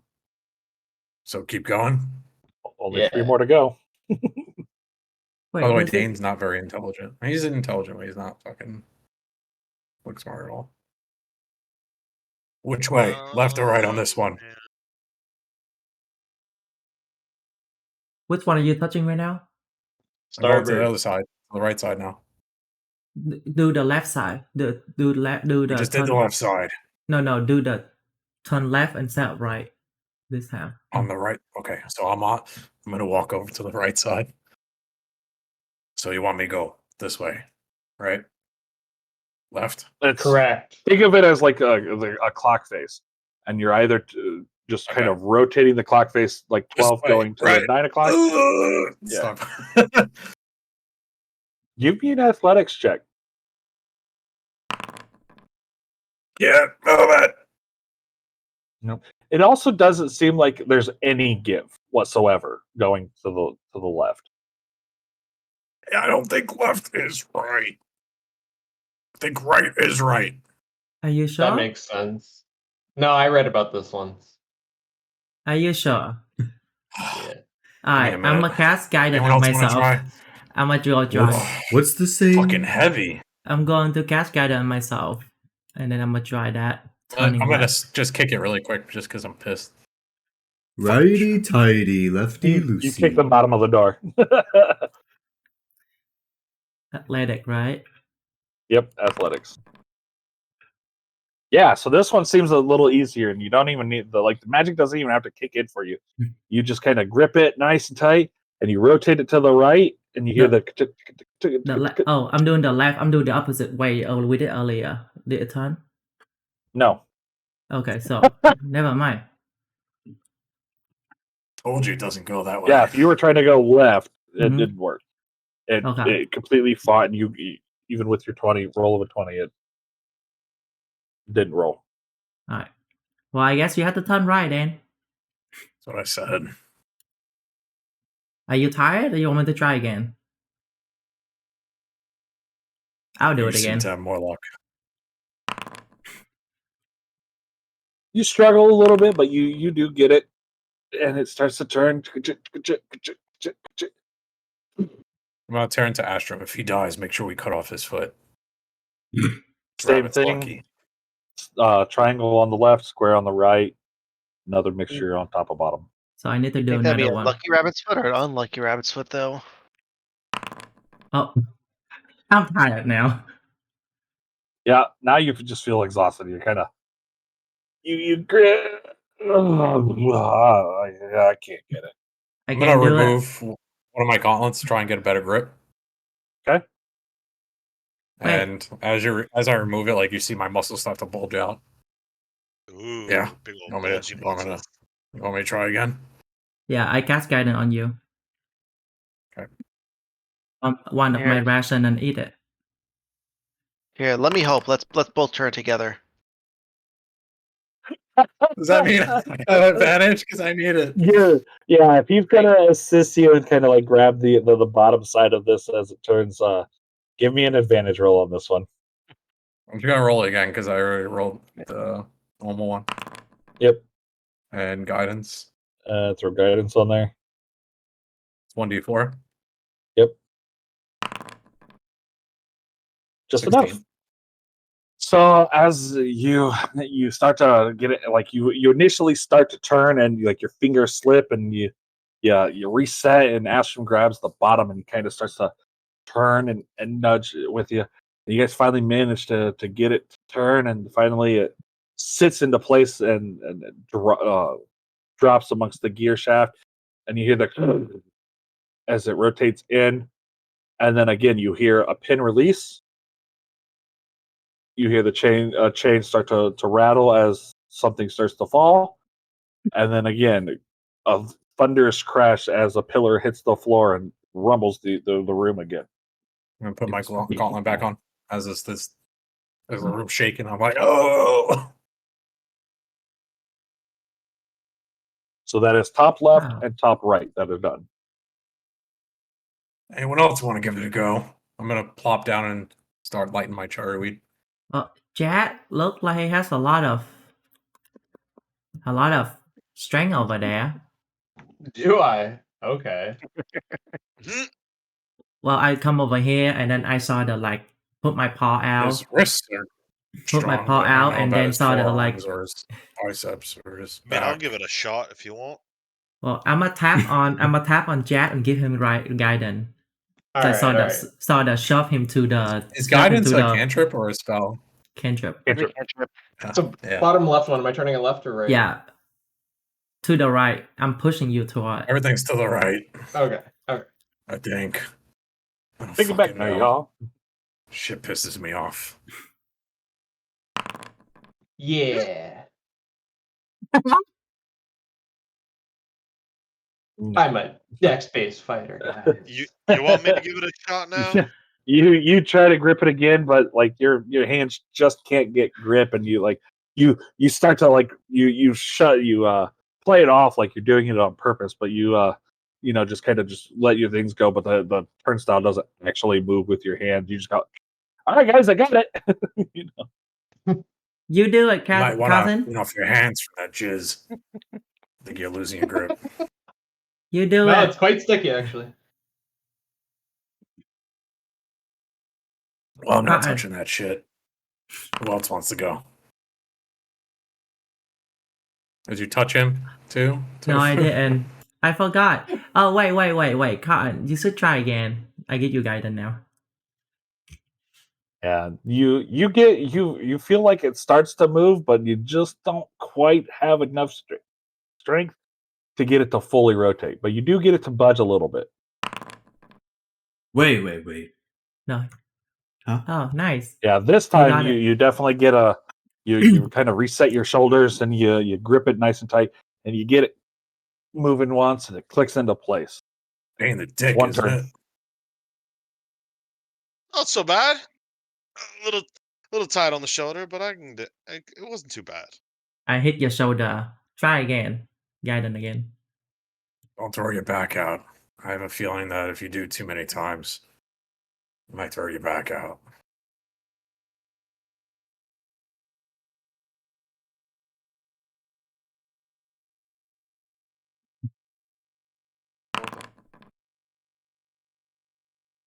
Not quite enough. Nope. Your grip slips a little bit on this one. My shit went really weird that time too. Like it popped a big thing up in the middle of my screen when I hit the roll. I was like, It's asking if you want to use guidance because Yeah, when we cast it on you. Because I just started casting on you. All right. Want me to try one more time? Do you want to try it? I'll try it again.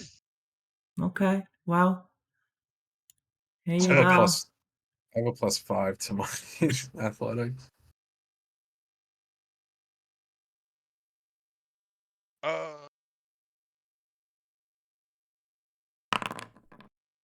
Nice. Wait, whoa! Why you have three a guidance. 3 guidance? Yeah, now I'm getting so all that was kinds a of natural midi 16. QOL like rolls. Wait, so Or that's if you take the first guidance, just say yeah, Yeah, it's 18. Yeah, It was a natural 16 +2. yeah. So 18, Zeph. That shit just went weird. +1 from his strength. So Plus either way, the natural 16 on the die does it. But yeah, your grip comes back to you and you manage to squeak it through and hits into place. And again, the pin releases, the chain falls, pillar slams into the ground, shakes the room, and lock number 3 is done. On a side note, if the window takes a long time to do anything, it's not because I'm clicking. Like I clicked it and it wouldn't go, so I clicked it again and again and it wouldn't go. I'm like, go. Yeah, it's because it's running off of Radix's computer, and there's 7 of us tied to it. So Well, it takes a moment for it to register and kick back. Yeah. we have the last one. Astra Shell Shock. Do you want to try it? Might as well. Yeah. Last one to I'll go. I'll assist Astrum since he helped me. So you have advantage after him. Also also guidance. Every time you All right. do that, man, my screen gets obliterated with. Oh, jeez. You rolled an 8 and a 1. Wait, you roll a 2D. Oh, advantage. Yeah. Yeah, he rolled with an advantage because of the aid. I rolled an. An 8 and a 1. Yeah. Well, that's just leave you, Shell Shock. Strength is my strong point. I can't. I'm tired. I'm gonna sit down. This last one's giving you guys a little bit of trouble. All right. Redemption of Chad. All right, Jet trying. Okay, I'm come here, Jet. Slap his ass. And then if he come to me, I just like tap on his head and give him guidance. Wait, Chad. Oh, Critical fail. dear God. Chad, you got this. And I'm gonna wait. No, he that one. He broke his No, finger. already That fell. Oh, okay. All right. And you now have disadvantage on athletics checks for the next 5 minutes. All right, Shell Shock. Please. that was great. Fine. Use your shell. Use turtle power. Put your back into it. Roll Put your shell into it. athletic. Top right. What are you gripping? Like, do I have to put my fingers in it and turn it, or like, is there like something I'm grabbing? No, you are gripping the outside of. Think of Okay, like the you're tip. grabbing the face Like a of a disc? clock and you're Like a rotating disc. it. Yeah. Okay. It's a strength check. Okay. Well, it's athletics, but yeah. Attribute. So you see Shell Shock look at his I don't know, Paul's claws, whatever I have, and he realizes that it's kind of dusty and slick. So I just spit on him, kind of dry it off, get some friction, Taiwan default there. like Yeah, this, friction addiction. and this, Actually, when you have it on there, it gives you the option. but to this. Yeah, it gives you the select- option. Yeah, just don't. Oh, don't never put the mind. one before it. You Yeah, just rolled an extra one. he still. Yeah, Burlap Whatever. turtle. he still would have probably gotten it. Yeah. You're 21. Yeah. Still 18 on the die, which is plenty. So yeah, so you kind of get your grip going, you get your claws, you kind of sink your claws on either side into the rock, and you just muscle your way through, and you hear the first click. We need one more, guys. One down. One more. You gonna try it again? Go for it, Shell Shock. It's a burly name, so I think you could do it. I mean, he it's like 21, wasn't it? Fine, I'll Uh, give it a go. I'm gonna give him guidance again, by the way. So just attribute. With all of his personalities, Makoa should have been a College of Whispers bard. Athletic. On the I top. can't find it. Top. It's alphabetical order. Just click normal. This. Oh. Never mind. Shellshock, you now have disadvantage on athletics checks for the next 5 minutes. I chipped my nail. For gonna- real sake. I'm gonna come over and I cast guidance myself and do it again. Why was he do gonna say- that? I was rolling my shoulder out. I'm like, I'll give it another shot again after you. Fuck. Never mind. It starts to move, but then right at the last second, your grip loosens and it rolls back into place. Wait, do you hear that? And I'm gonna use. Let me click it. And I'm gonna make like a little like sound of jingling gold coming. Like it'll make it sound like it's coming from like behind the lever there. Cotton, I think there's gold back there. What? Go for it. Wait, do I have to do a check for this first? I will, because of your background, I will allow you to have advantage on this roll. Nice. But I also cast guidance on him, so Oh, fuck. Okay, athletics.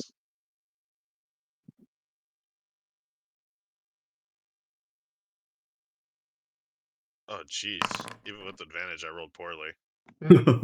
Still, a 15 is just enough. you get so excited at the from hearing the gold ring from behind the lever, and you're wanting to get this thing going, and you kind of just power through it, and it's just enough to lock it into place. As the last pin releases, the pillar falls, shakes the room once more, and as the room finally kind of calms down and whatever, you realize that the turnstiles aren't moving. So you kind of frown at this, like, well, I thought I was going to get to the gold. And just as you're thinking that to yourself, the door begins to slide open and reveals a pathway. And just beyond, you see a very bright red room in front of you. A short hallway of about 10 feet. And you just see this massive glow from in front. Oh, right on the money. And then I flick a gold coin over to Cotton. God, that was the hardest boss in the campaign yet. Anybody need a short rest? Where's my gold? Items, inventory, the gold on top. I don't know. Where is your gold? Okay. I gotta subtract. There we go.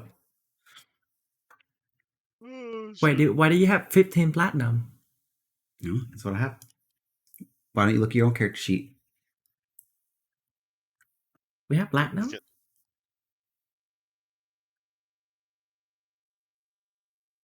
Who's we?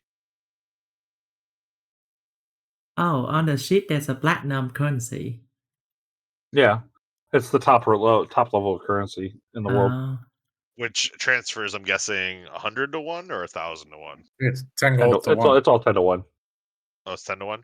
Yeah, it used to be 100 to 1 back in 3.5, but Okay. in 4th and 5th edition, it got dumbed down to 10 to 1. Yeah, I think this needs to be changed to 0.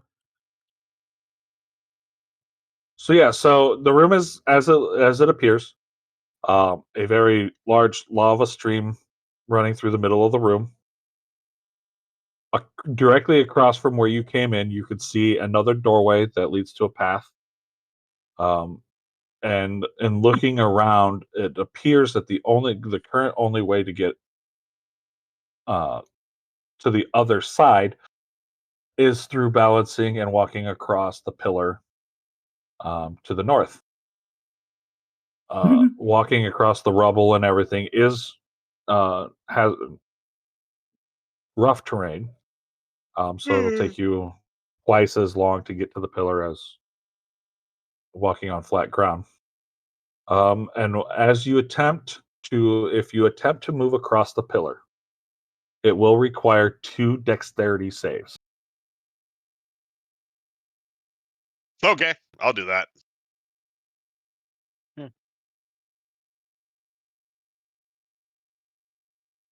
Is it 2 dexterity saves because of rough terrain and just because of how it's positioned, or?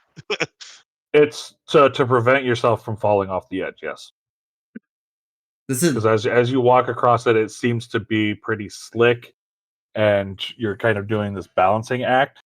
There's plenty of room for you to walk comfortably, but it's not sturdy in where it's at. So as you're moving across, it kind of wiggles.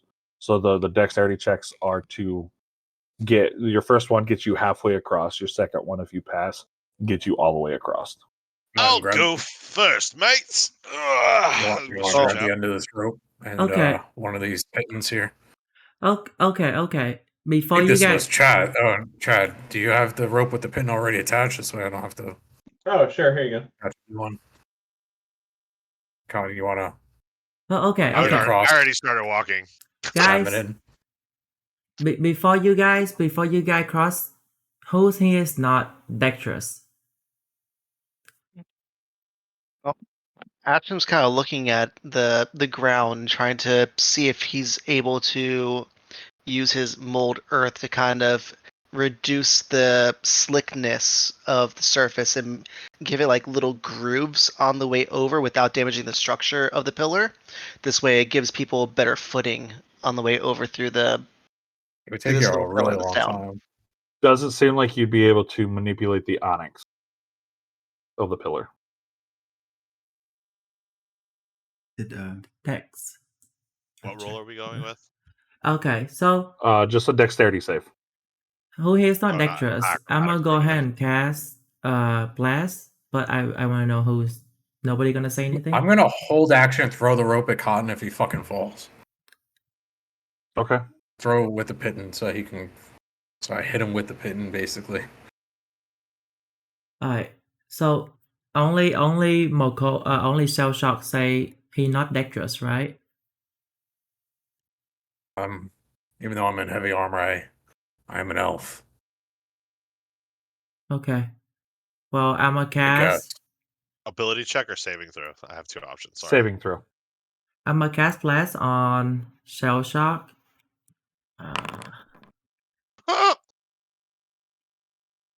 That's what you need. Your first one's a success. Jet. And your I'm like second holding one to onto get the the rest of the rope way and I was across. waiting. I'm like, oh, he slipped. Oh no, he's good. And myself.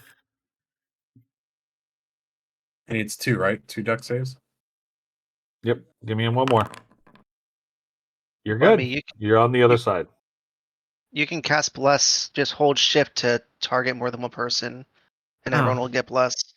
Oh, okay. Astrum. Where do I fall? Where do I step off at? Just the south, I guess. Yeah, Yeah, Dane. just the south. Yeah. You and Chad hold this end of the rope. I'll cross and I'll hammer it into the. Well, can you hammer into onyx? I'm gonna actually test and see if like I can hammer pitten in. Otherwise, I'll just hold it across. It's Wait. tough and it's going to take you a little longer. But yeah, you can chisel through it. All right, so yeah, I'll go across, but I'll give the rope to Astrum and Chad, Wait. and I'll hold the other end of the rope.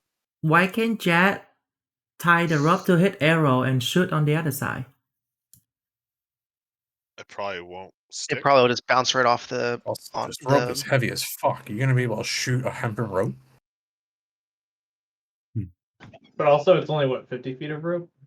Yep. Yeah. Yeah, it's 50 feet of rope. So yeah, I'm gonna try and attempt to go across. I mean, even if the rope goes all the way across, it's not going to really work for what we're trying to do. I'll go halfway and roll my first dex. I'm gonna fail because my rolls suck tonight. 20. Ability check or saving throw? Saving throw. Hey, you're good. First one's good. Shit, I rolled a 5 and a fucking 7. And your second one is good. See, You can exit to fine. the south. So at 50 feet, I'm gonna hammer in the pitten Okay. because it was I think 60 You're feet you're total. you're gonna cause damage to the pillar. Now I'm scared. Ooh, whoa, that's weird. What am I doing? I don't mean to target you guys. What the fuck is going on? What is happening? What am I clicking? You're on measurement control mode. How do I delete those? Left click on the icon that's there and hit delete. I got it. I'm so confused. Everyone went full panic mode. What's going on? Yeah, just stay on token controls and you can do Okay, the so measure distance. the hammered in pitten is here. Yep. I'll hold this. This is your rope. Here. Okay. So now anybody who walks across using the rope will have advantage on their save. Let's do it then. Welcome. Thanks, Chad, for the rope. Yeah, no problem. Try and pry it out at once we're done. Yeah, that rope's gone. Oh, does this preset thing do saving throws? Maybe. Should be able to just click the word You dexterity should. and it'll Yeah, run. that click actually- that's dex a and saving it'll throw? ask you which one. Yeah, it'll Oh. ask you which one. No problem. +4. You sure Where's you the aren't plus part 4 elf? Pretty sure.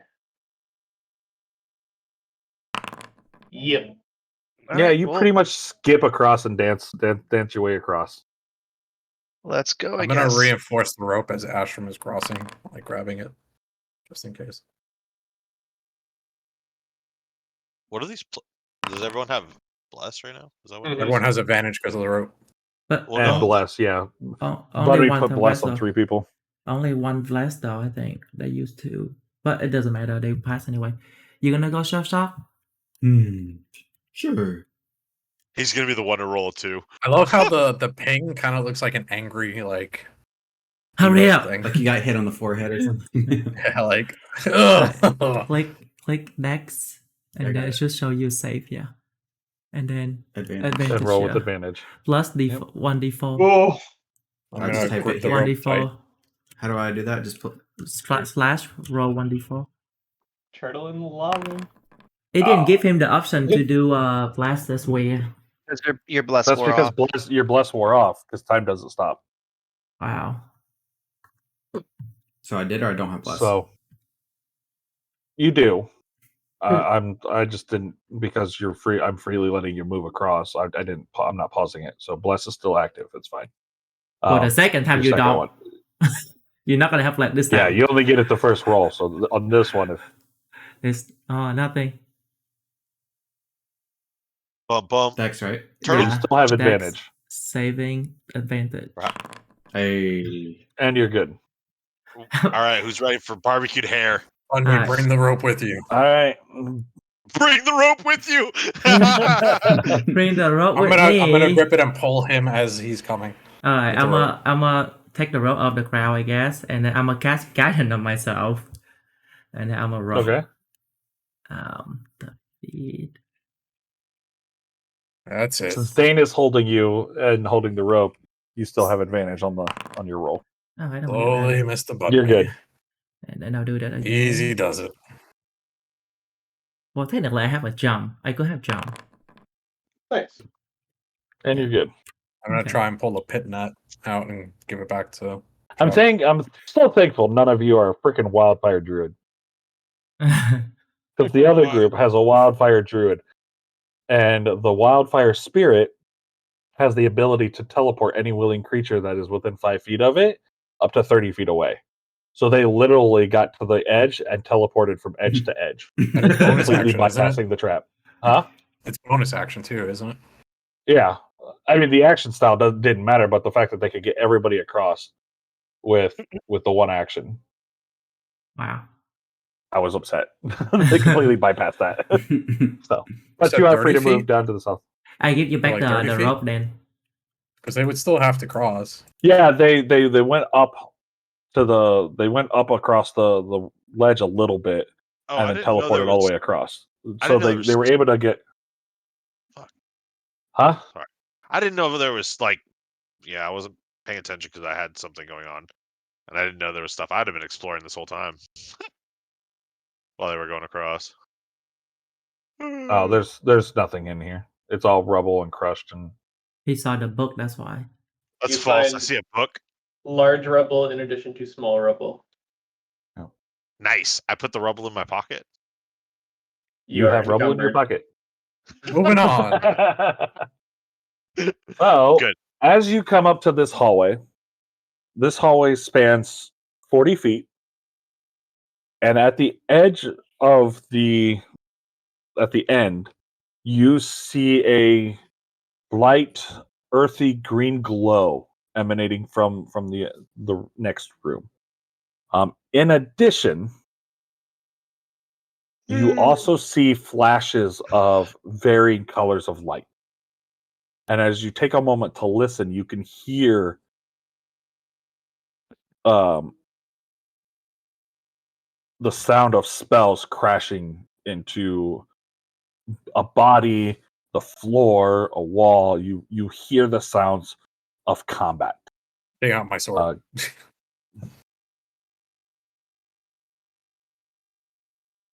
User kind of lacks permission to update scene.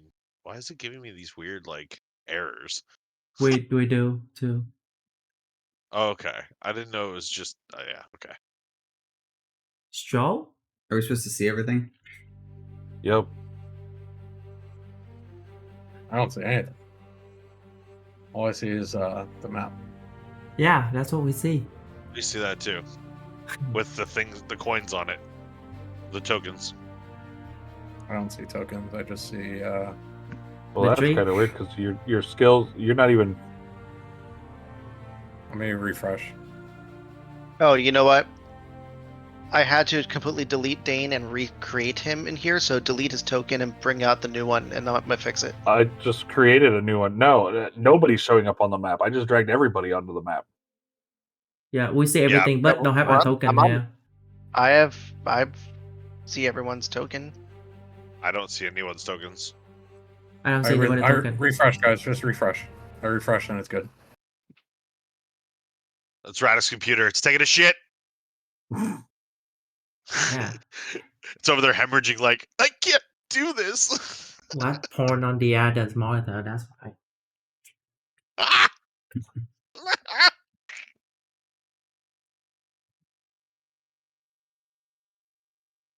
Oh, we're here. No GM detected. Quit. Run the campaign. Oh, shit, is that- Quick, kill the skeleton! Whoa, I have... Wait. There are two bond me. Who's that guy? Can I eat one of them? Oh, the lights. They're so bright. Why I do I will see kill two you. of you? How do I delete one of those? Hit delete. Hit delete. Click one Hit and delete. delete. Hit delete on your keyboard. just like that. On your whole keyboard. character was deleted. Oh, delete on your keyboard. Okay. Nah, I don't see any on me. I What are see you talking one. about? I see one. You- What the fuck? Let me refresh again. And then there were Right there. 3 bunmies. Now I have 3. I saw the original one that you deleted. All right, how do I add more of me on here? Because I need more of me. This whole campaign Become More- an Echo Knight. More cottons mean more chances for gold. If you become an Echo Knight, you can make a shadow of yourself. All right. All right, now I see him. I'm good. All right. So here's what you see as you look into the room, because this is going to start the encounter.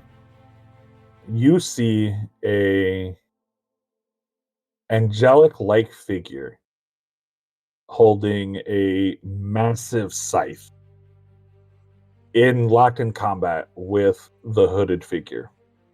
In between them and the giant zombies is a wall of light that is currently preventing the zombies from joining the fight. As you kind of step into the room and break the threshold of the hallway, a rogue spell bypasses the wave of light and hits into the water off to your right. And just then, both of the zombies kind of turn and take notice of you. And being as now something in the room that they can get to, start lumbering in your direction. Just after the angel releases the spell and it flies into the water, the hooded figure retaliates with a series of magical bolts that all strike the angel, and they are locked in this combat, going back and forth. The angel swoops in and takes a crack at the hooded figure with her scythe, and they dexterously dodge away and retaliate with their own bladed weapon in proximity. And as they get separated and space fills them again, they both each lash out another spell. One of them cracks the hooded figure and drops it to one knee. They retaliate with a fireball that engulfs the angel, and it is a constant war back and forth.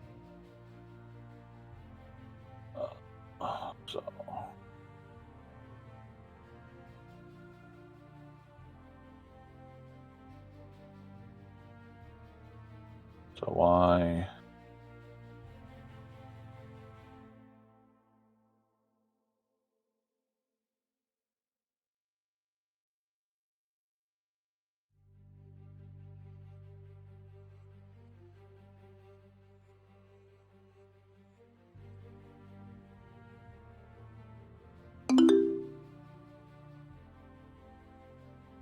What's that noise? Oh, you rolled for us. Did I really?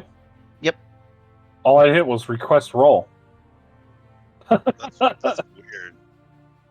One me gets advantage because of his vigilant blessing. Or who are you giving advantage to, Bun me? Oh, myself. Low-key, I kind of don't like that I didn't roll for myself. Myself. I give it to myself, by the way, so I didn't say it. There. I was waiting. Everybody can roll now. Waiting for... Oh, I refreshed this. I was like, where'd my Where? character sheet go? Right here. Initiative. On your roll. It's not a character sheet, isn't it? It's in right here. It's the Utility? utility, and then in raw initiative. Yeah. You can roll directly on the combat encounter tab.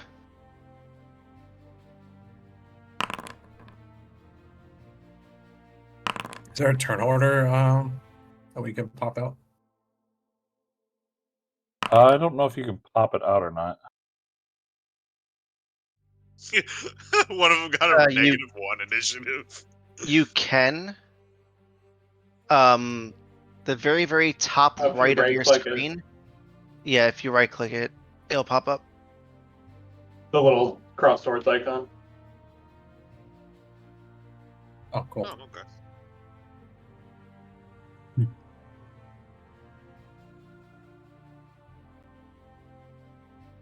All right.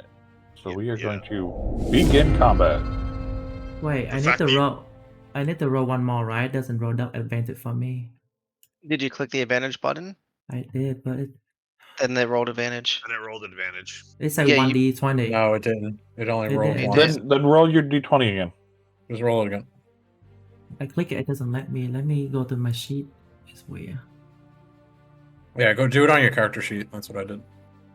It doesn't start. See that I did? I didn't roll. Let me refresh. It's weird. You can't because it's not your turn. Because I already started combat. Just do slash roll 1d20 +2 +2 +2, or +6. Well, can you There you adjust go. this initiative? Yeah, can you adjust on here though? Yes, I can adjust here.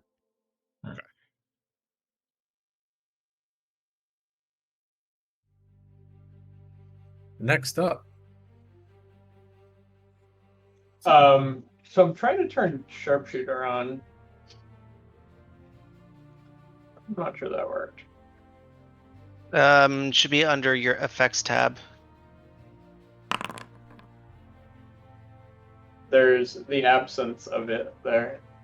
Like, how would I toggle it on or off? Why'd you roll again? that was probably from before. It's probably lagging. No, I rolled the 1 because it's not letting me set it. I can only clear and for. Actually, you know what? Let's just do this. Why clear it? Thank you. On me. Go Yeah. ahead and click your thing again.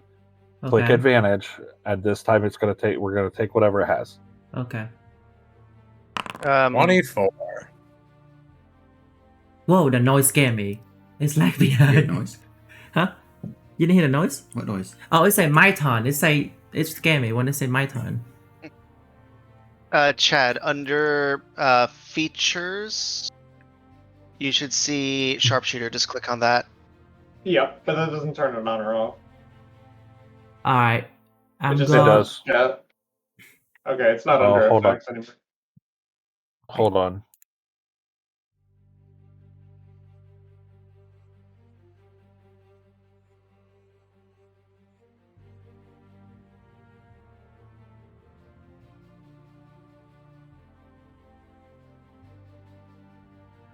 First Why? combat, we're already wonky. Why did you lose sharpshooter from your features or your It's in features, just not effects. effect? Yeah, it should be an effect there.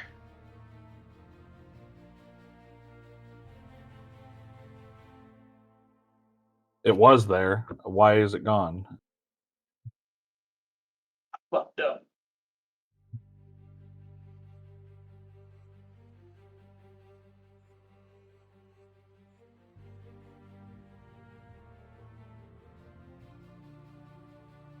You believe in a thing called love?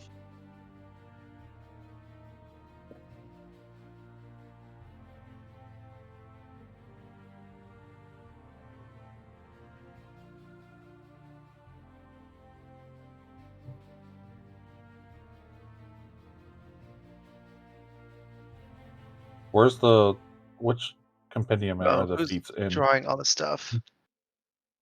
Probably danger. I'm not doing It should nothing. be under class features, 5e data.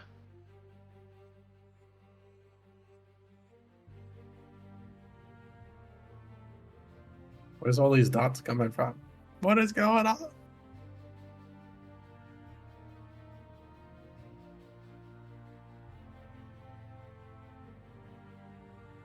There you go. There you go. I just said plus sharpshooter, and now you have an icon. Anyway, back to Bunny's turn. We ready? Oh, so, okay. I'm gonna cast Blast again on. Who did that? Oh, that's me. Just trying to see how That's not far me. away those things were. Alright, I'm gonna do it on Chad, Dan, and Cotton, since they're the next 3 to go. So you said I do ship, right? Ship.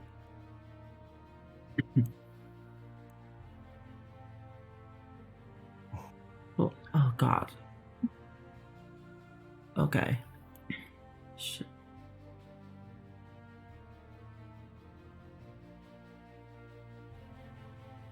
Did that work? Yep, I just got blessed. Okay. And then I'm gonna move closer. Where would it show up? Wait. Features. Under effects. You could also see as like a little buff in your turn order. Yep. Oh yeah, that is nice. Move right there. And that's the end of my turn.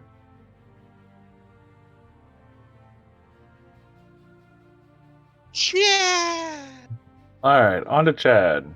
All right, move up just a little bit, but let's see how this goes. I wanna shoot a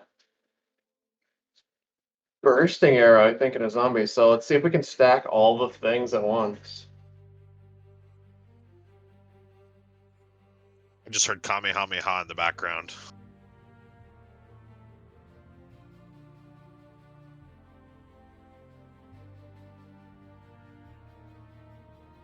Yeah, let me drop it. Okay, so then the attack roll. Ooh, it tells me it hit both of them. Yep. So this, I can't imagine this damage is going to be right though, because the damage on both of them is going to be different. But we'll see what happens. Lag happened. Oh, it's thinking. Alright, it's just frozen now. I can't click damage again.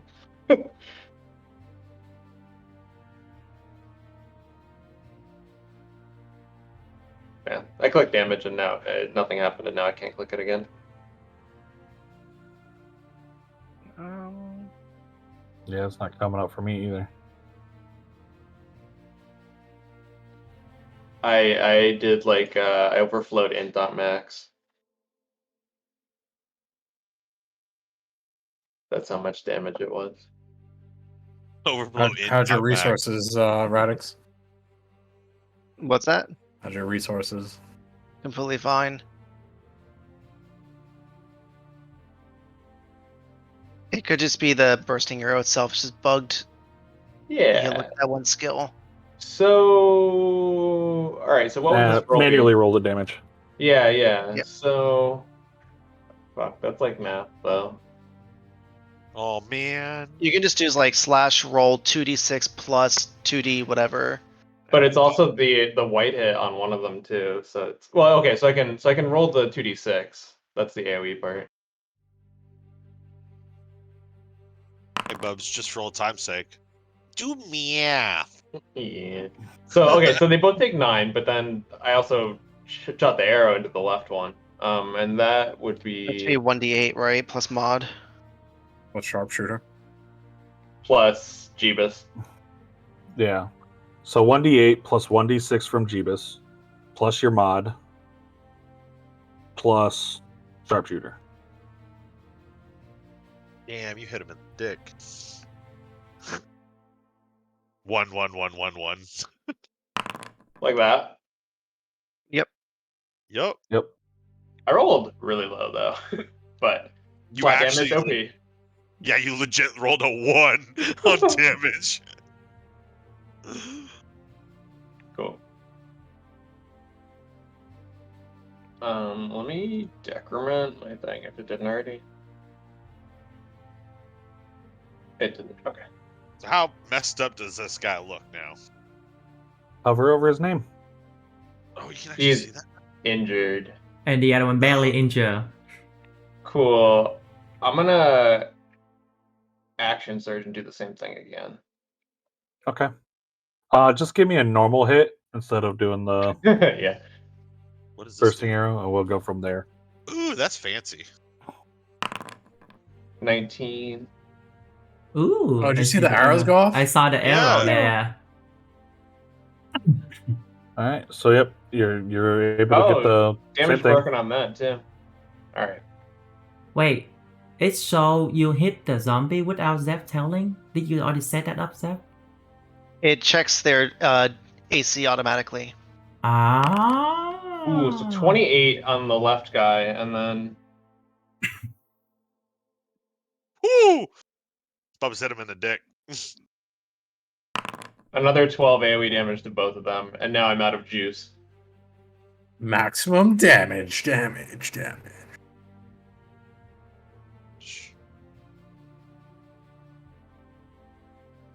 So you blast, but it still say you have less on you. Is that supposed to be Plus, like this for the attack roll, not the damage, right? Mm-hmm. But he used it already. Did he not? Yeah, it's on there. You Yeah, added the less a is D4 a at the end. concentration, so it Yeah, stays it's in a concentration. It's on every roll until you lose concentration. Oh, I forgot. Okay, good.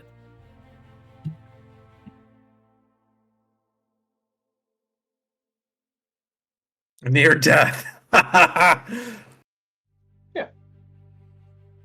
I like that.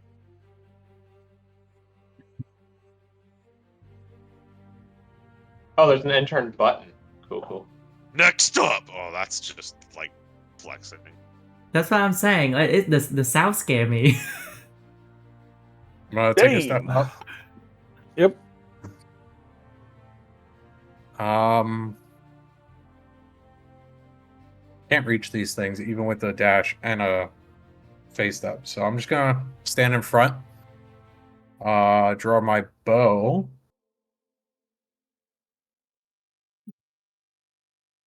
Take a Who shot. placed I don't know how to get that rid of area that. of effect? Don't use measurement controls. You click that and then delete. Click select tokens or token This one. controls, and then the Stay on token controls. So Even if you're doing measured distance, you don't need to be on do this. measurement controls. You don't need to. It's just placing stuff down. Yeah. Why is the next up still like taking up my whole screen? It's telling you that you're next up. Oh, is that what it is? Mm-hmm. It's telling me that the longbow is designated to consume ammunition, but nothing's there. Hang on. So for that, you need to go into your longbow itself. Mm-hmm. Then you click on the edit button on the longbow. Okay. Then go to details. Okay. And under ammunition, make sure that the arrows are selected. So under resource consumption, say ammunition arrows, and that should work.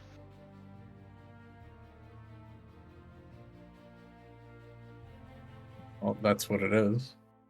Unless you changed it. Let me try it again. Your arrows weren't equipped. Oh. They're equipped now. Danger shooting air. Let me try it again.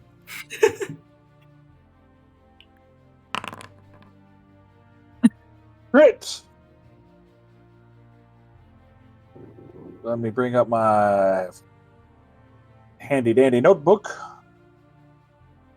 We will click roll. You're going to get ×3 damage. Ooh. So it is going to auto roll crit damage for you, and then you'll just have to add another D8 as a separate roll.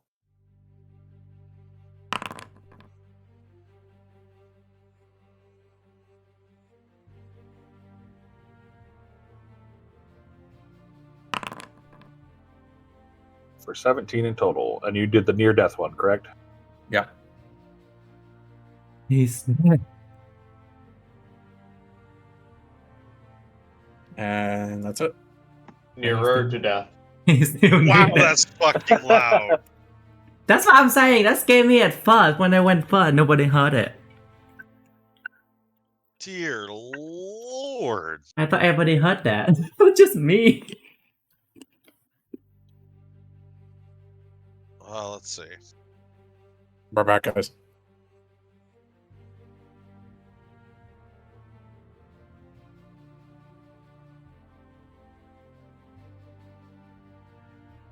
I'm gonna use my bonus action to hide. May as well, right? Sure. So I just roll stealth, right? Yes. Or Stealth do roll. I hit hidden? No, roll a stealthful. It'll automatically apply hidden to you. Okay. The only time you want to hit hidden is if you're already hidden That's a garbage and roll, but you get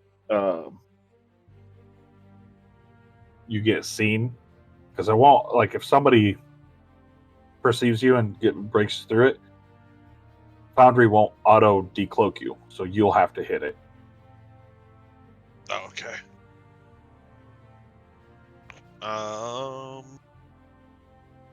But yeah, I maxed my distance. I can't double up because I used my bonus action, right? So Correct. that's it for me, boss. I mean, you still Oh, have wait. an action, so you could action dash. Oh, that's true. You hidden, but I still can see you. Because I rolled a 9. I know. He's rolled probably Yeah. under your passive perception. Yeah, if he rolled under your passive, you still see him. Yeah, like it's dumb. I rolled really bad. I've been rolling really bad. I was rolling really good at the beginning, but then I rolled really bad from there. I don't think I want to go more up, to be honest. I'll just stay there. I feel like going ahead of danger at this point is just going to be dangerous. I'll probably open with finish it back. So that's the end of my turn. How do I end my turn? Do I have So to that- do There's something? an end turn button Click on the end turn turn. order. There's a chip. I know. Do you have the combat Yeah. tracker open? No, I Yes, don't like yeah. it. It's the go. Game paused. I don't hear that, babe. Because it's the ogre's turn. Babe, it's the ogre turn, not your turn. The That's next fine, up. Matt. I got the next up. It's fine. Oh. Well, that's gonna stink. Uh-oh. And He going for the rabbit. Oh, Uh-oh. he dashed. He dashed. It's fine. Oh, his breath stink. Makoa, you're up. Well, Well, kill him. His breath stink.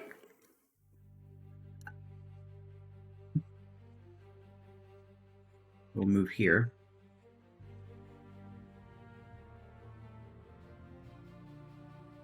And spells.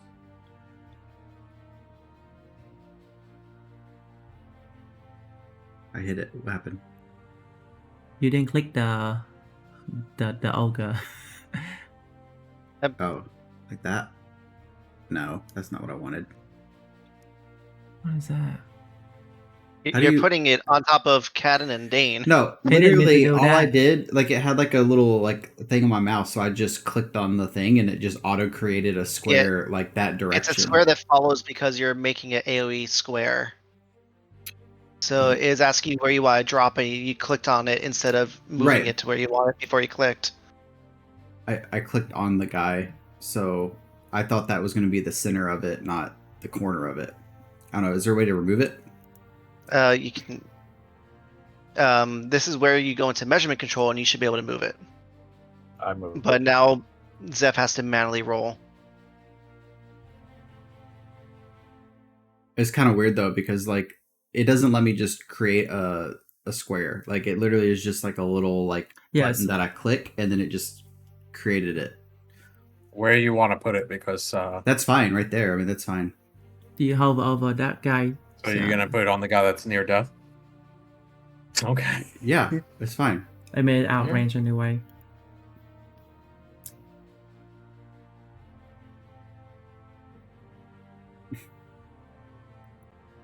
So to do a dex saving.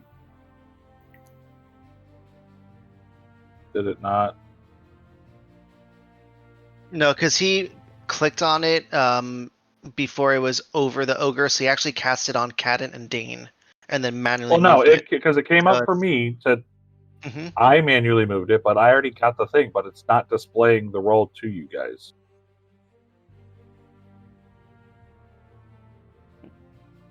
Did it hit a 15 or above? No. Yes, it rolled a 17. Yeah, so it would have had a marker on it if it hit. Yeah. Okay, so it you beat it, so that might be why.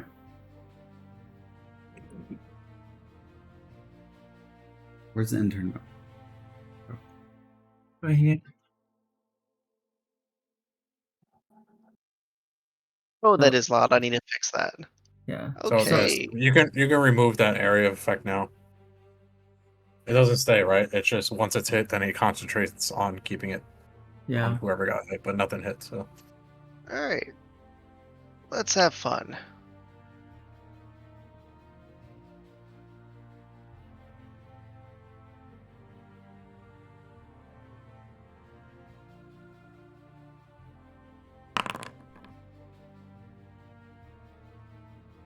How do you want to kill it?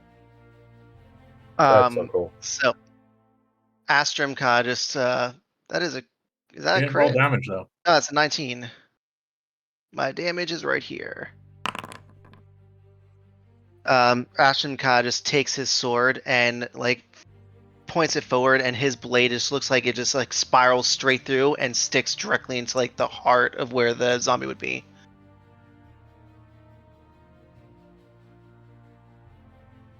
Bill Baines.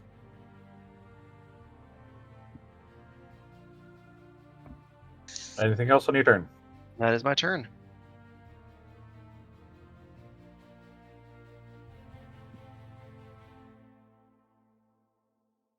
So after the second one finally kind of comes barreling down the steps and running towards you guys, the angel behind lashes off another spell towards the hooded figure. And you see the hooded figure place both hands up and it bounces off of a lighted shield. And as the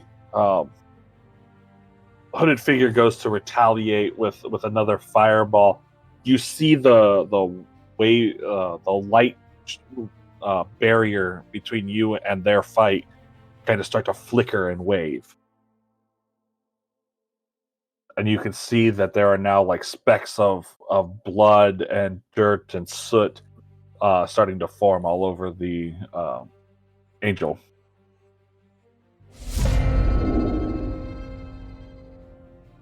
Turn 2. Hmm. Oh, round 2. Why Finish him. the your turn stuck on my screen? I can't see shit. Click Just on left your turn, it'll go away. Ow. Okay. I'm gonna click. Getting full up.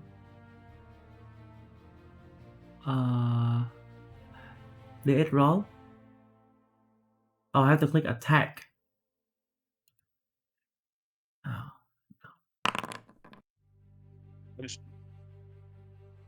Look at it go.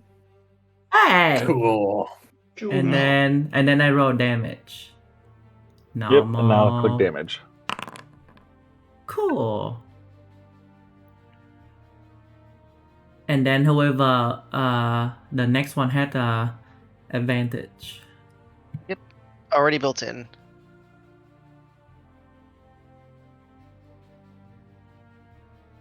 Chad. Once you're Chad done, gets advantage. With his sharpshooter. Wait, it's the first time I see the spell, so you just see a off of you see on the screen. Never mind. No, you can tell. So you tell still, it. Tell you us still what it get was. to identify it. It's just a little animation so you can see the screen Oh. to see what's going on the screen, but you still get to flavor it however you want. It better be a carrot. So it's just like a white orb of light. It's like really shooting out really slowly, and then when it gets closer to the enemy, it's just like speeding up, and then it hit through it. Okay, Yumi. Yeah. Sick. Oh wait, I'm supposed to end my turn. There you go.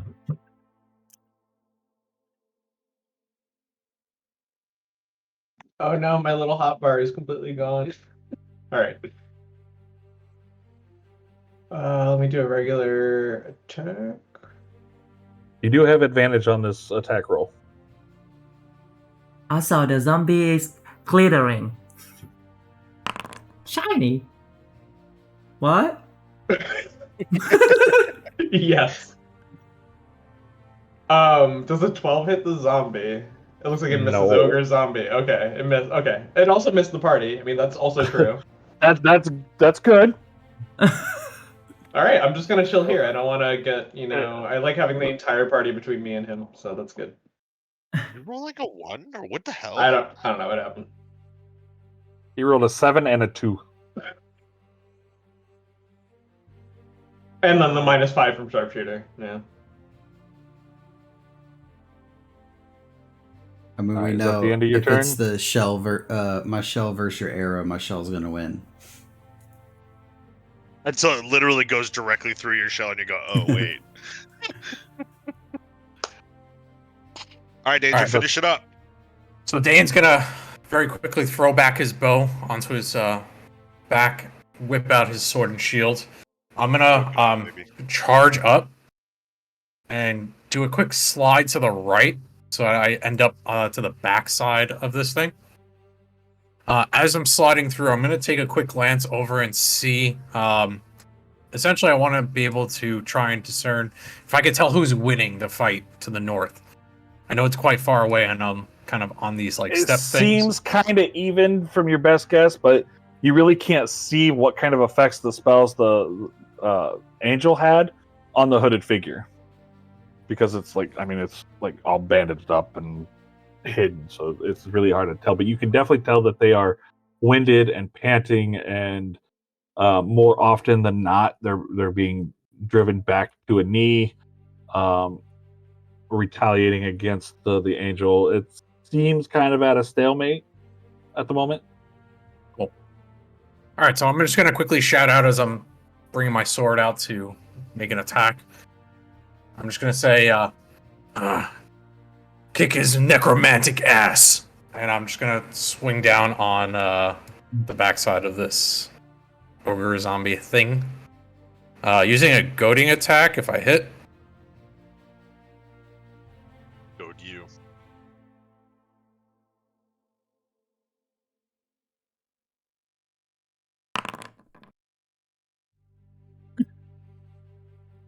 Well, that came through that fast. Did I hit? it says hit. Yeah, 21. Roll damage. I'm looking for goading attack first. Features goading attack.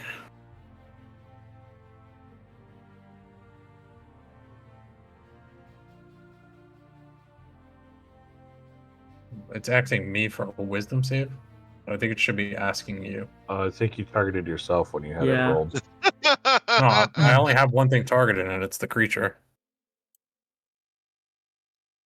You sure? Saving throw, right? Wisdom save, yeah. Yeah.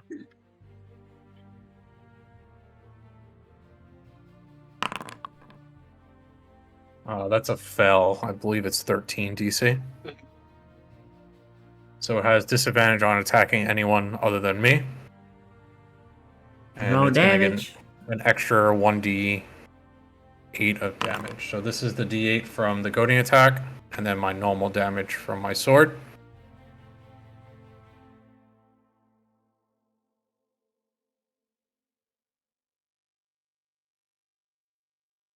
Just give him a little prick in the butt. So 13.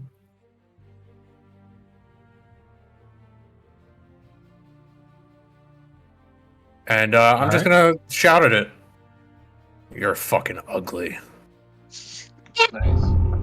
The breath stink. All right. Is this in range? Yeah, that's in range, right? Or No, is it one more. right here? Yep. Why isn't it letting me move? Flanking. I'm assuming that's good. Yeah, Uh, and you have advantage on this attack because you're flanking. nice. Do this. And I'm gonna do this. So I'm gonna roll my attack. And I have advantage. And I roll a Crazy. crit. Piercing Rapier damage. is piercing damage. Instant death. That was the 3x, Handy right? dandy notebook. It is going to do Amazing. 3 times. Oh fuck. So you'll do your normal roll. You'll roll it as a critical, and then we'll add another set of dice to it. Why is it only saying it's a 1? 1d8 for guess the it'll- booming. I'm gonna put all my other modifiers in, right? That's No, 2d8 plus 2. it should be. Did you more have than your sneak attack in? Sneak attack get rolled separately. that. That's weird. So sneak attacks under features then. Yep.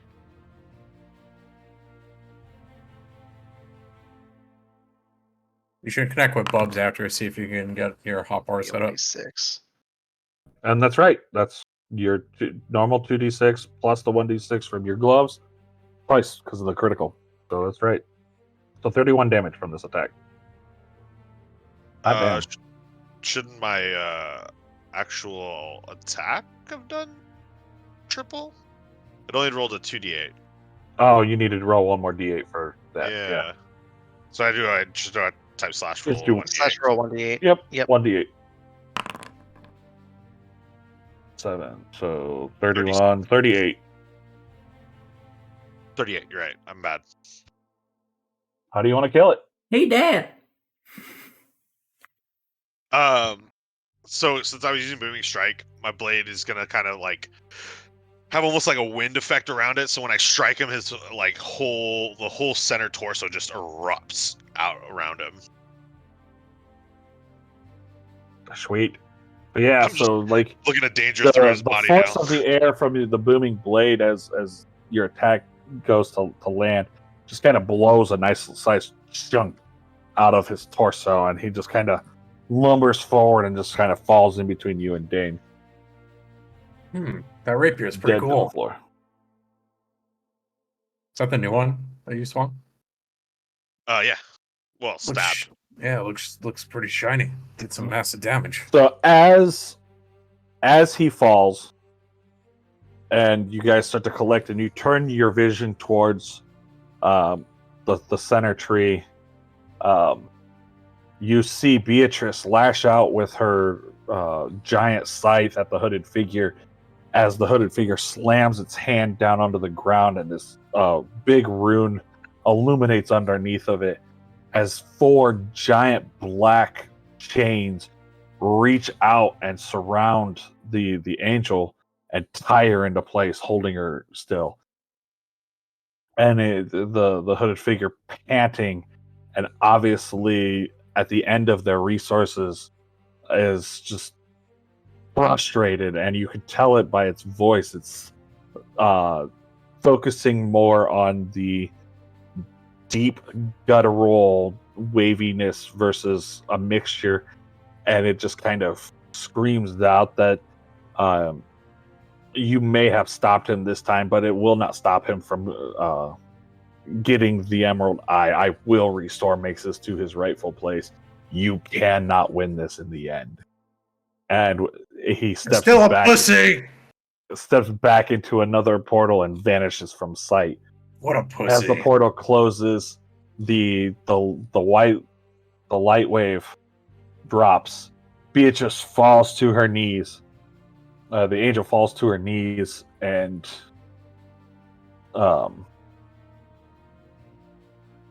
it just starts panting, and you can just see blood rushing from different cuts and scrapes, and you see soot and particles just kind of all over her golden armor. 1 minute, you want to go help her out? Uh, We need answers. shh. Sure. We're gonna do that anyway. Gosh. Who are you? You okay? I must. She pants and she's out of breath, and she says, "Thank you, chosen ones. I fear if you had not shown up when you did, that the ogres would have broken through my wall and I would have fallen for sure."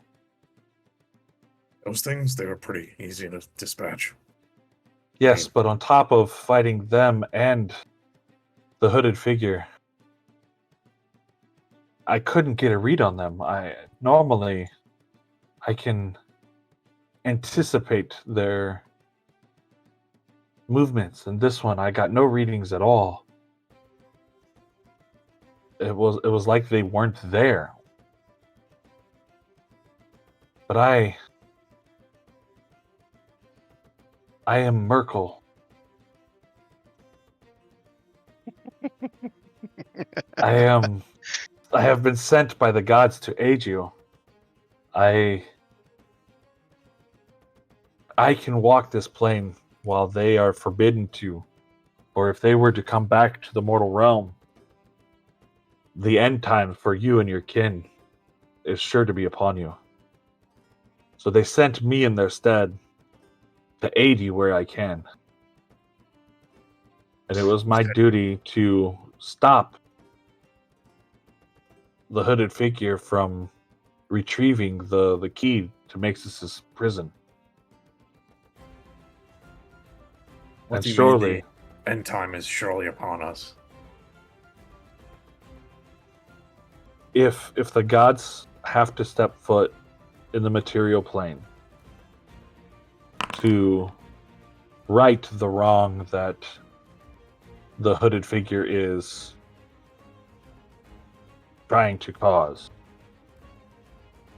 they would essentially have to wipe out mortal life as you know it. Essentially hitting a reset button on mortality. Your lives, your histories, your forefathers all would have lived and died for nothing. And it's hard to say if your souls would be reborn should they choose to remake the material plane. Well, The outcome of their involvement is unknown. that one there, the one that's touching you, healing you, that's but me. I'm Dane. That one is Makoa, Shellshock. Forget the other name. Chad, Cotton, and Astrom. I thank you all for your assistance. And you most of all, young Harengon. Well, I feel better with your healing magic. And as you produce healing word, it seems to take a better effect than normal. It kind of envelops her body, and you see several wounds close. You see some of the soot start to peel away and fall off of her armor. Her armor starts to shine more and is in this beautiful golden state.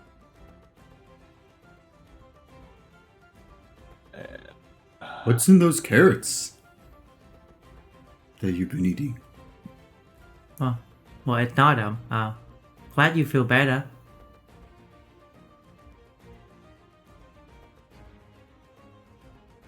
I'm gonna dip my sword in some of the water that's on my right-hand side and just kind of clean off the ogre blood or whatever goop that was from these things.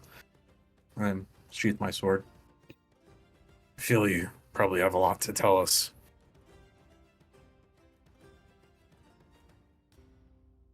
So are you able to see her? Yes. Yeah, it says Beatrice. Yeah, unfortunately, Beatrice. I when I was messing with the handouts, I couldn't figure out how to change the name in time for the episode. So Merkel. Naughty. God damn it, Zeph. Are you my mom? I don't see the image anymore now, though. That's my mom. You don't look related. Just click the 0 button where it says Beatrice.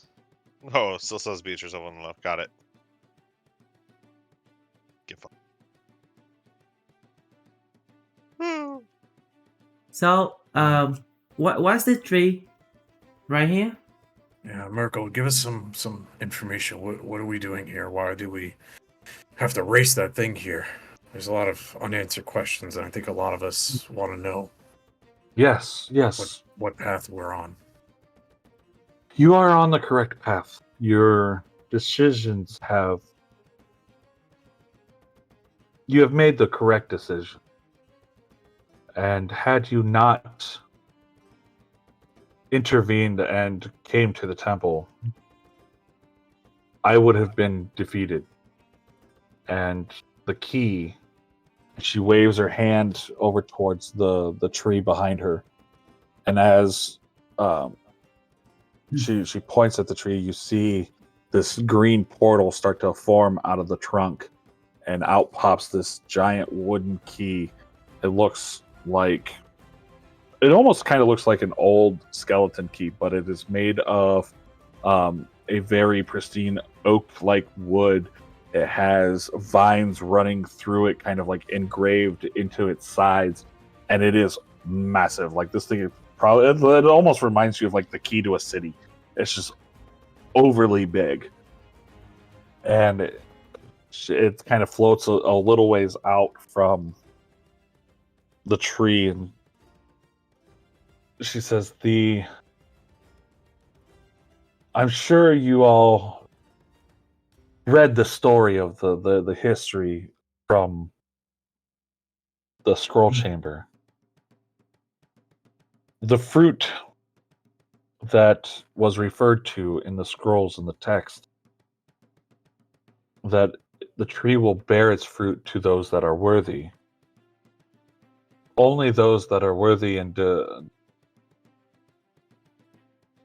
hold the power of the gods can retrieve the key from the tree. And it was my destiny to stop anybody but you from accessing it.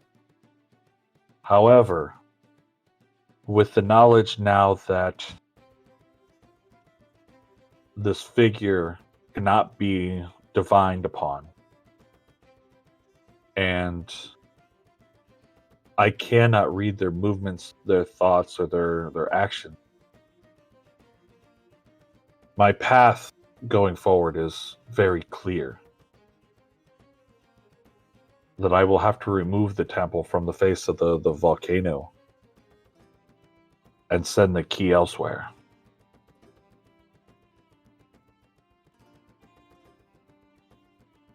There is only one other way that Maxis can return to power, and that is through the Emerald Eye. When Maxis was defeated long ago, and the gods stripped him of his power, they gave their blessing of immortality to an elven warrior who assisted them in their battles. They granted this individual the ability to not age and live through time as an immortal amongst men. And since that time, they have been traveling the world guarding this treasure, preventing it from falling into the wrong hands and makes its returning to power. This individual has been given a similar ability to not be scryed upon. Even the gods don't know their location.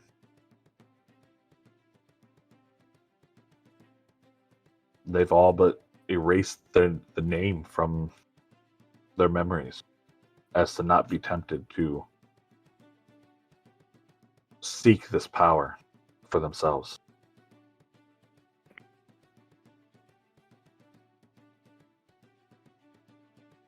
My best recommendation for you going forward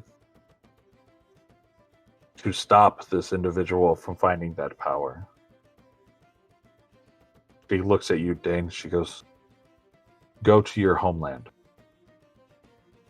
Go to your capital city.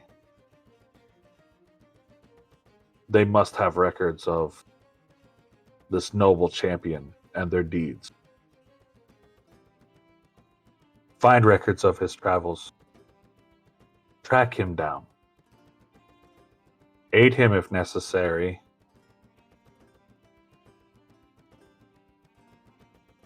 Or find My a way God. to... Yes, your capital. Are you not an elf?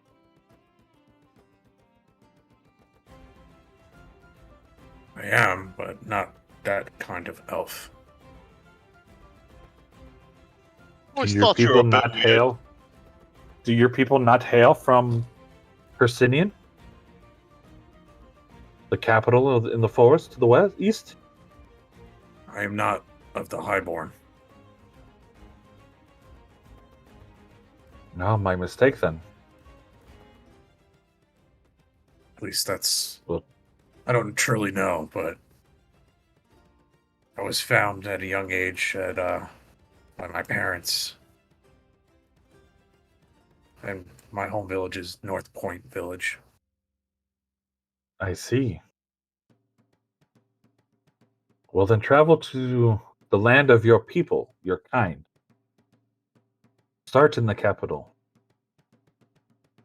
Seek out this champion. Do what you can to either protect or destroy this artifact. It's the only way to defeat Maxis and prevent his return. Merkel, For is now, there... we will keep him chained in the volcano. And I will remove the possibility of the key from being stolen again. She has wings. She looks like an Yes. angel. Merkel, is there others like you out there? We are few in number. But yes. I have several sisters. Are you one of Why the do you maidens? ask?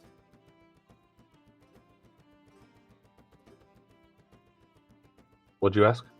Are you one of the maidens? The maidens of the elven god, basically. Yes. Disalai is my patron. I am one of 12 who used to walk your plane with her in the years of the first era.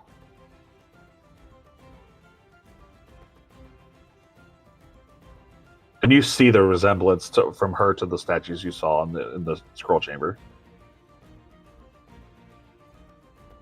It's literally the only thing I know about the gods. Well, Merkel, I don't speak for the group, so me personally, I want to see this through.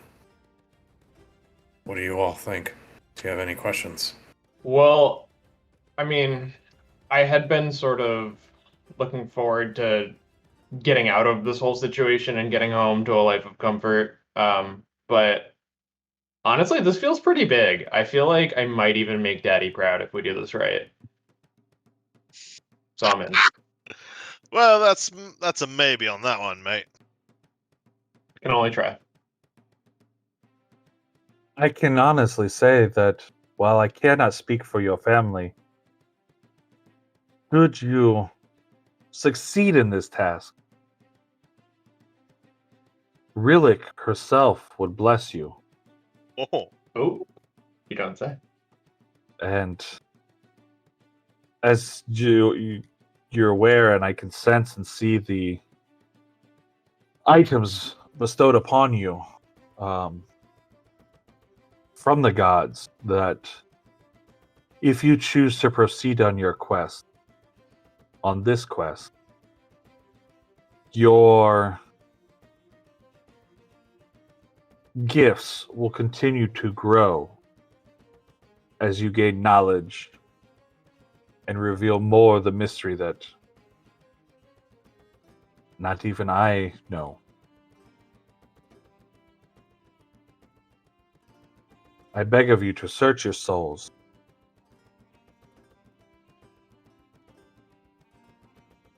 And don't even do this for the gods.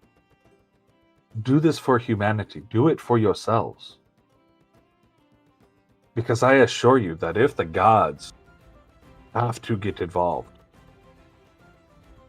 and at the to save themselves, you can be assured that they will get involved. It would mean the calamity. It would mean the end of the material plane, yes. Let's Well, do the other there is- option.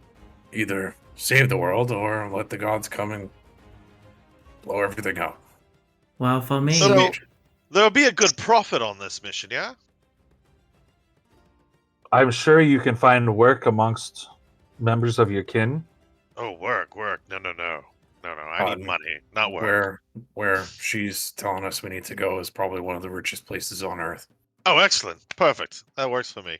well, And I'm sure that you'll find many others who are in need of your assistance and would be happily Holy shit, pay my you electric for your going off. assistance. I have a question, but I but need to so, speak to you privately. So, Merkel. Winged Lady, why us out of all the people? Obviously, you can see there are quite a few of us that aren't really godly fellows. Many of us actually spit in the face of gods. So why us? To save the world. what do you mean by that? Godly fellow? Does that have to look like Yes. elf and angel and those kind of like high elf, like highborn to look like godly?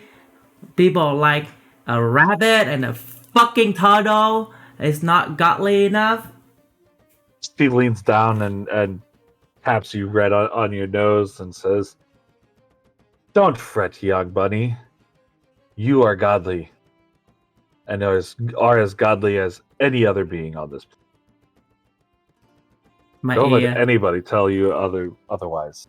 my Yeah, ear did you just see like that fall fucking out. bolt of lightning? That was sick. But to answer your question, let me give you this. And she stretches out her wings, and they begin to vibrate and glow a golden color.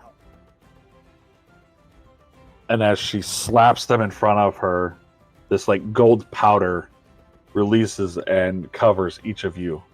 And What's as the it line covers you, change? you see visions of your personal history. You see deeds and acts that you've done, both good and bad. You see visions of doing work for profit. You see travelings from town to town or working in a field. And then you see members of your family and their lives and their parents' lives, and you see very several generations of your lineage, and just this enormous amount of knowledge floods over you, and throughout the history that you see at various times that somebody somewhere in your family did some sort of quest for the gods themselves on behalf of the gods. And Dane, while you can't put a face to it, like you don't see details, you do see an elven male with their back to you in a dark green cloak wearing ranger-like leathers with dual scimitars on either side, walking through what appears to be knee-high hay and wheat, and just kind of arms stretched out, taking in the breeze, walking, but they're walking away from you, bathed in this golden-like light. And then your vision ends. And as all of your visions end, you feel a warmth come over your body as this newfound knowledge kind of seeps into you. Everybody's going to level up to 5. God damn. As this knowledge of your forefathers and everything kind of washes over you. Wraith, give me a wisdom saving throw. Uh-oh. Of course you picked the one stat that I don't like. Hey, I'll take it. He's still blessed. Unfortunately, it's not enough. 13 is geez. not enough. You hear in your voice, in your head, now's the time. Take the key. Screw what the gods say. We can have so much fun. Do you realize how much power is in that thing? Maybe even enough to set me free. And we can just travel the world. You don't want to work for your gold. We can just take it. What do you say? Give me one more wisdom save. Shit. Oh.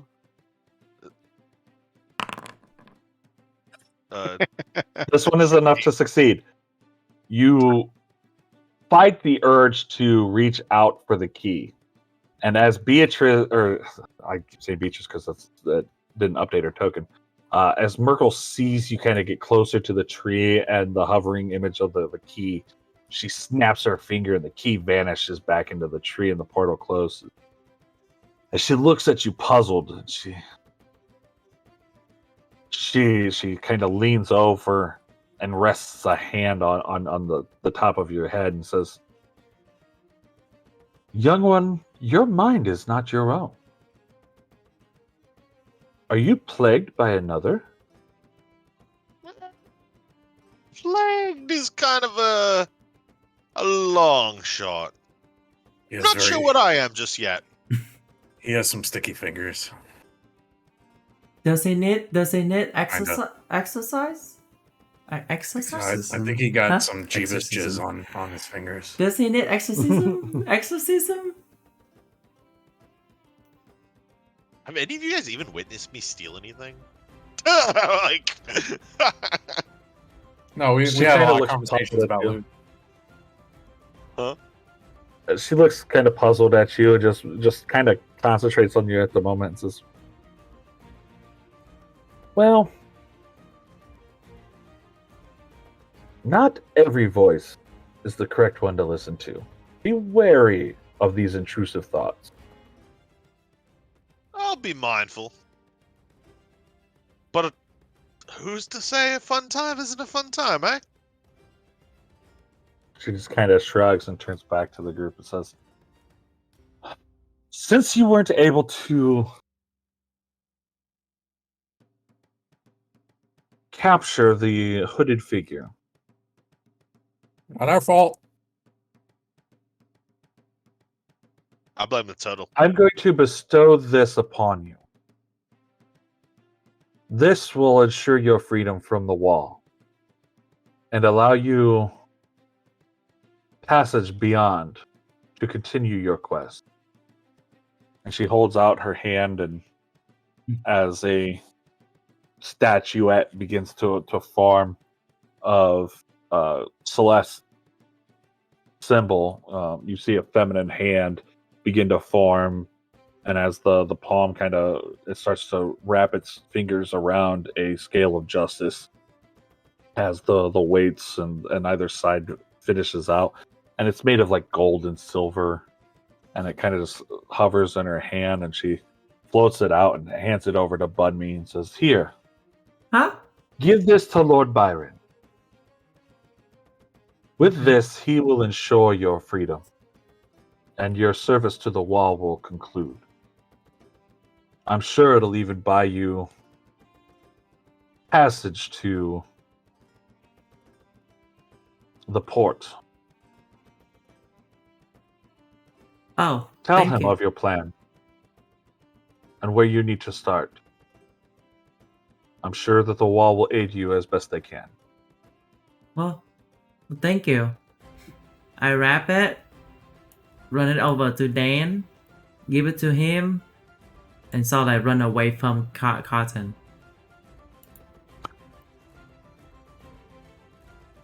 Hey, What is this? What? Goddess with your life is our freedom. Away from Cotton.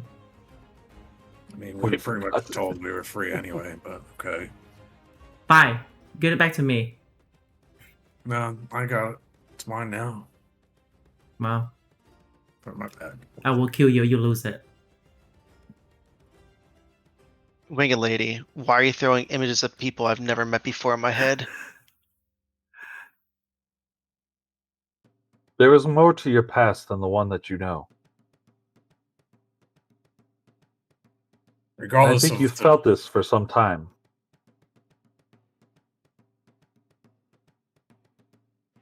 And she air quotes, family that you knew is not your true blood. Seek out the images that you saw. Learn of who you really are.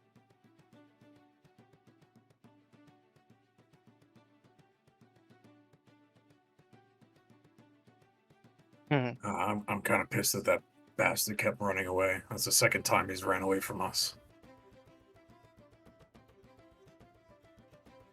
Such are the ways of those with much to lose.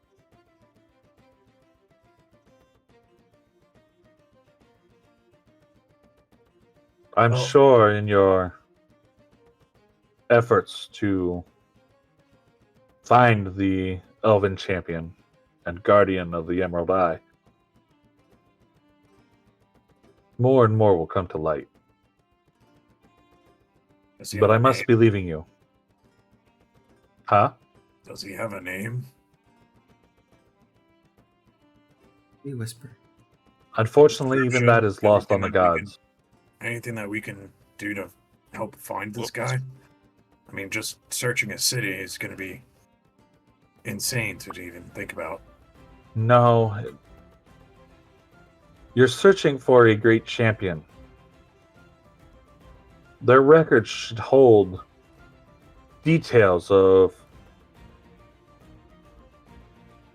all the champions that have come from Hercynian.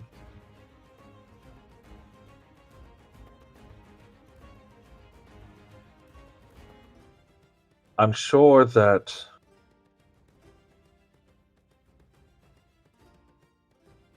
details of this person is in their records somewhere. Unfortunately, in an effort to preserve his life and to keep the other gods from searching for the eye, all of our knowledge of him is gone, other than where he began. But he has been traveling for a significant amount of time. And I don't even know if he's still on the material plane.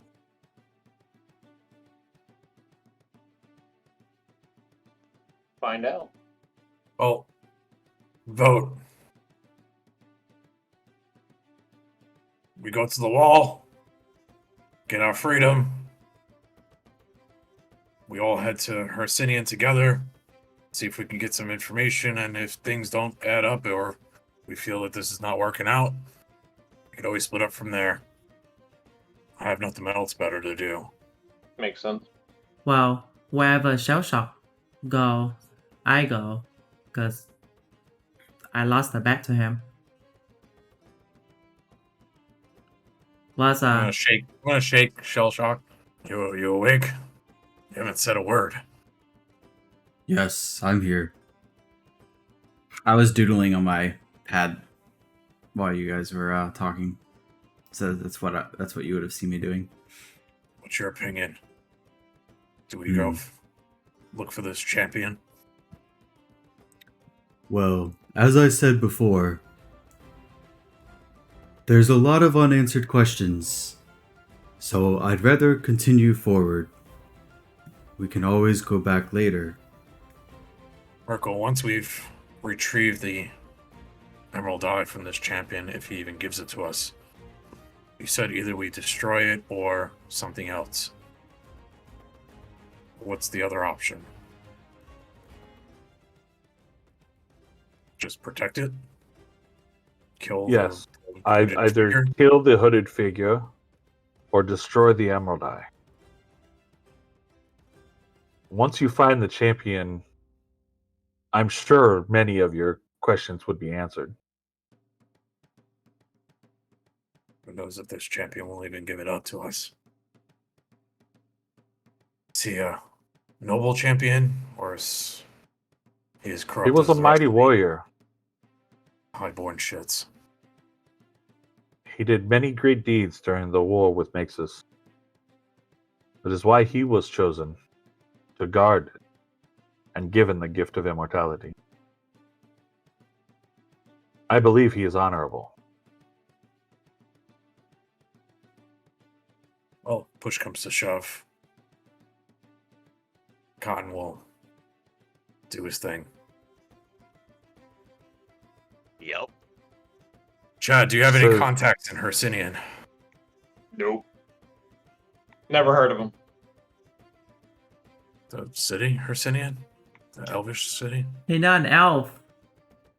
No, but he is a noble person. You assume quite a bit from this man. Bunny, you've been to Hercynian a couple of times. It's just north of your village. You've gone there for different trades and markets and festivals. Well, I'm a carrot farmer. The only thing I try is carrot. Do they eat carrot there? You've gone on behalf of your tribe, to different festivals and things I'm in the sure there's area. plenty of like religious temples and stuff there too. You probably would have visited, right? Mhm. Oh, I've been there, trading carrot and whatnot. So Yeah, you've probably gone to the big relic temple on a couple of pilgrimages type deals too, from time Ah. to time. Well, let's make the decision after maybe a little rest. Astrum, one last point. I don't disagree with you. I think we were thrusted into this. However, I'm sure everyone has their own agendas, and should we be able to help you on yours, maybe our paths were meant to cross.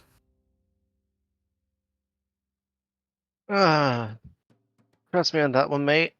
If you, why am I speaking like Wraith? I don't know. I was like, you could look. I get it. Our characters are similar, but come on, man. That's a great impersonation. Hey, it kind of looks Shit. over at Connor. He's like, trust me on this one, mate. And then he looks back at Dane and goes, if you knew my past, you wouldn't want anything part of it. Well, I no, proceeded to not walk either, down. but we all have our own things to deal with. She says, "Don't wander off." She puts out her left hand and a portal appears. She says, "Please take this as a quick way back to your dwarven friends." Does this lead outside or to the wall? Because we left some friends out front. This leads you to the bottom of where you started your journey here. Okay, insight check. Yeah. You're gonna send us to the fucking pits. Bye, whoever that was. Bubs had to go. Not sure. I mean, it is 8. midnight over there. It says after midnight. You get the sense that she is telling the truth, though. All right. Out we go. Does anyone can think of anything else before we hop in? Not the first portal I blindly walked through. Ashton just kind of walks right to it. Yeah, so I'm going to I walk through it, but I'm gonna say in Celestial what I saying to you, Seth. Mm-hmm. Yeah. She responded. Oh, how you say? I just read it. Okay. Thank you. And I walk past.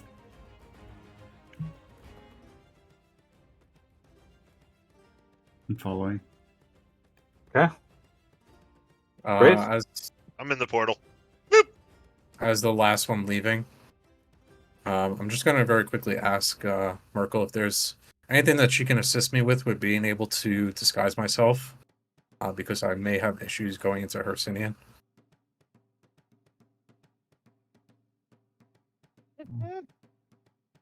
She kind of looks puzzled at you and just. You know my past.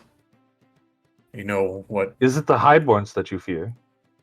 I don't fear them. I just know that I'm the cause to a war that I wasn't trying to start and was kind of tricked into.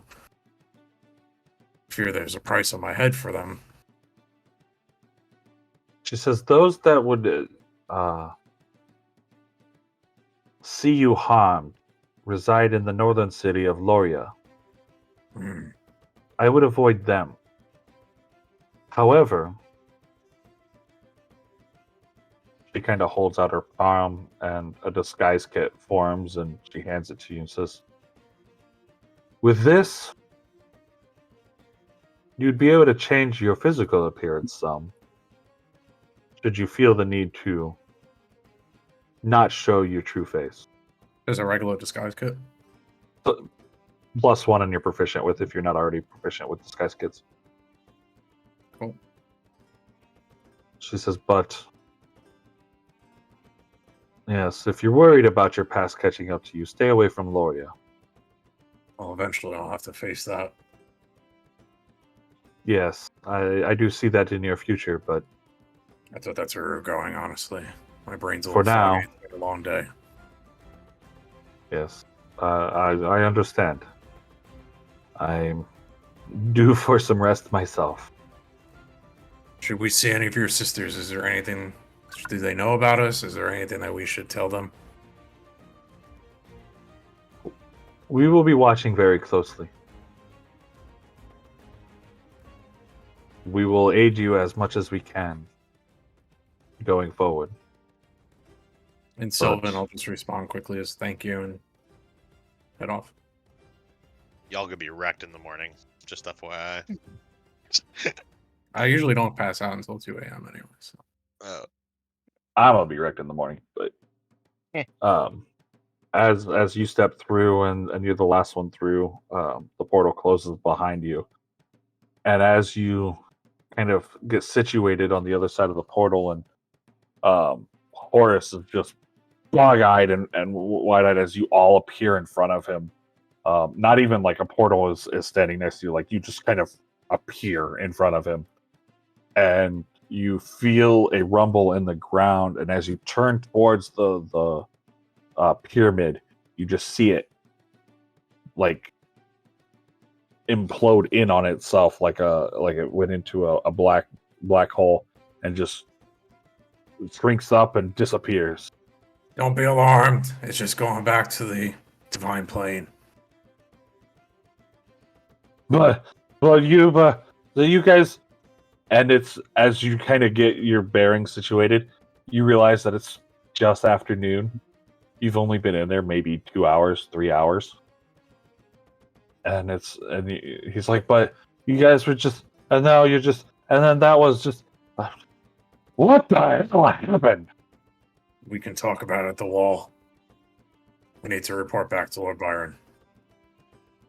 And we'll talk about it next time on Dragon Ball Z. Great session, thank you. Thank you.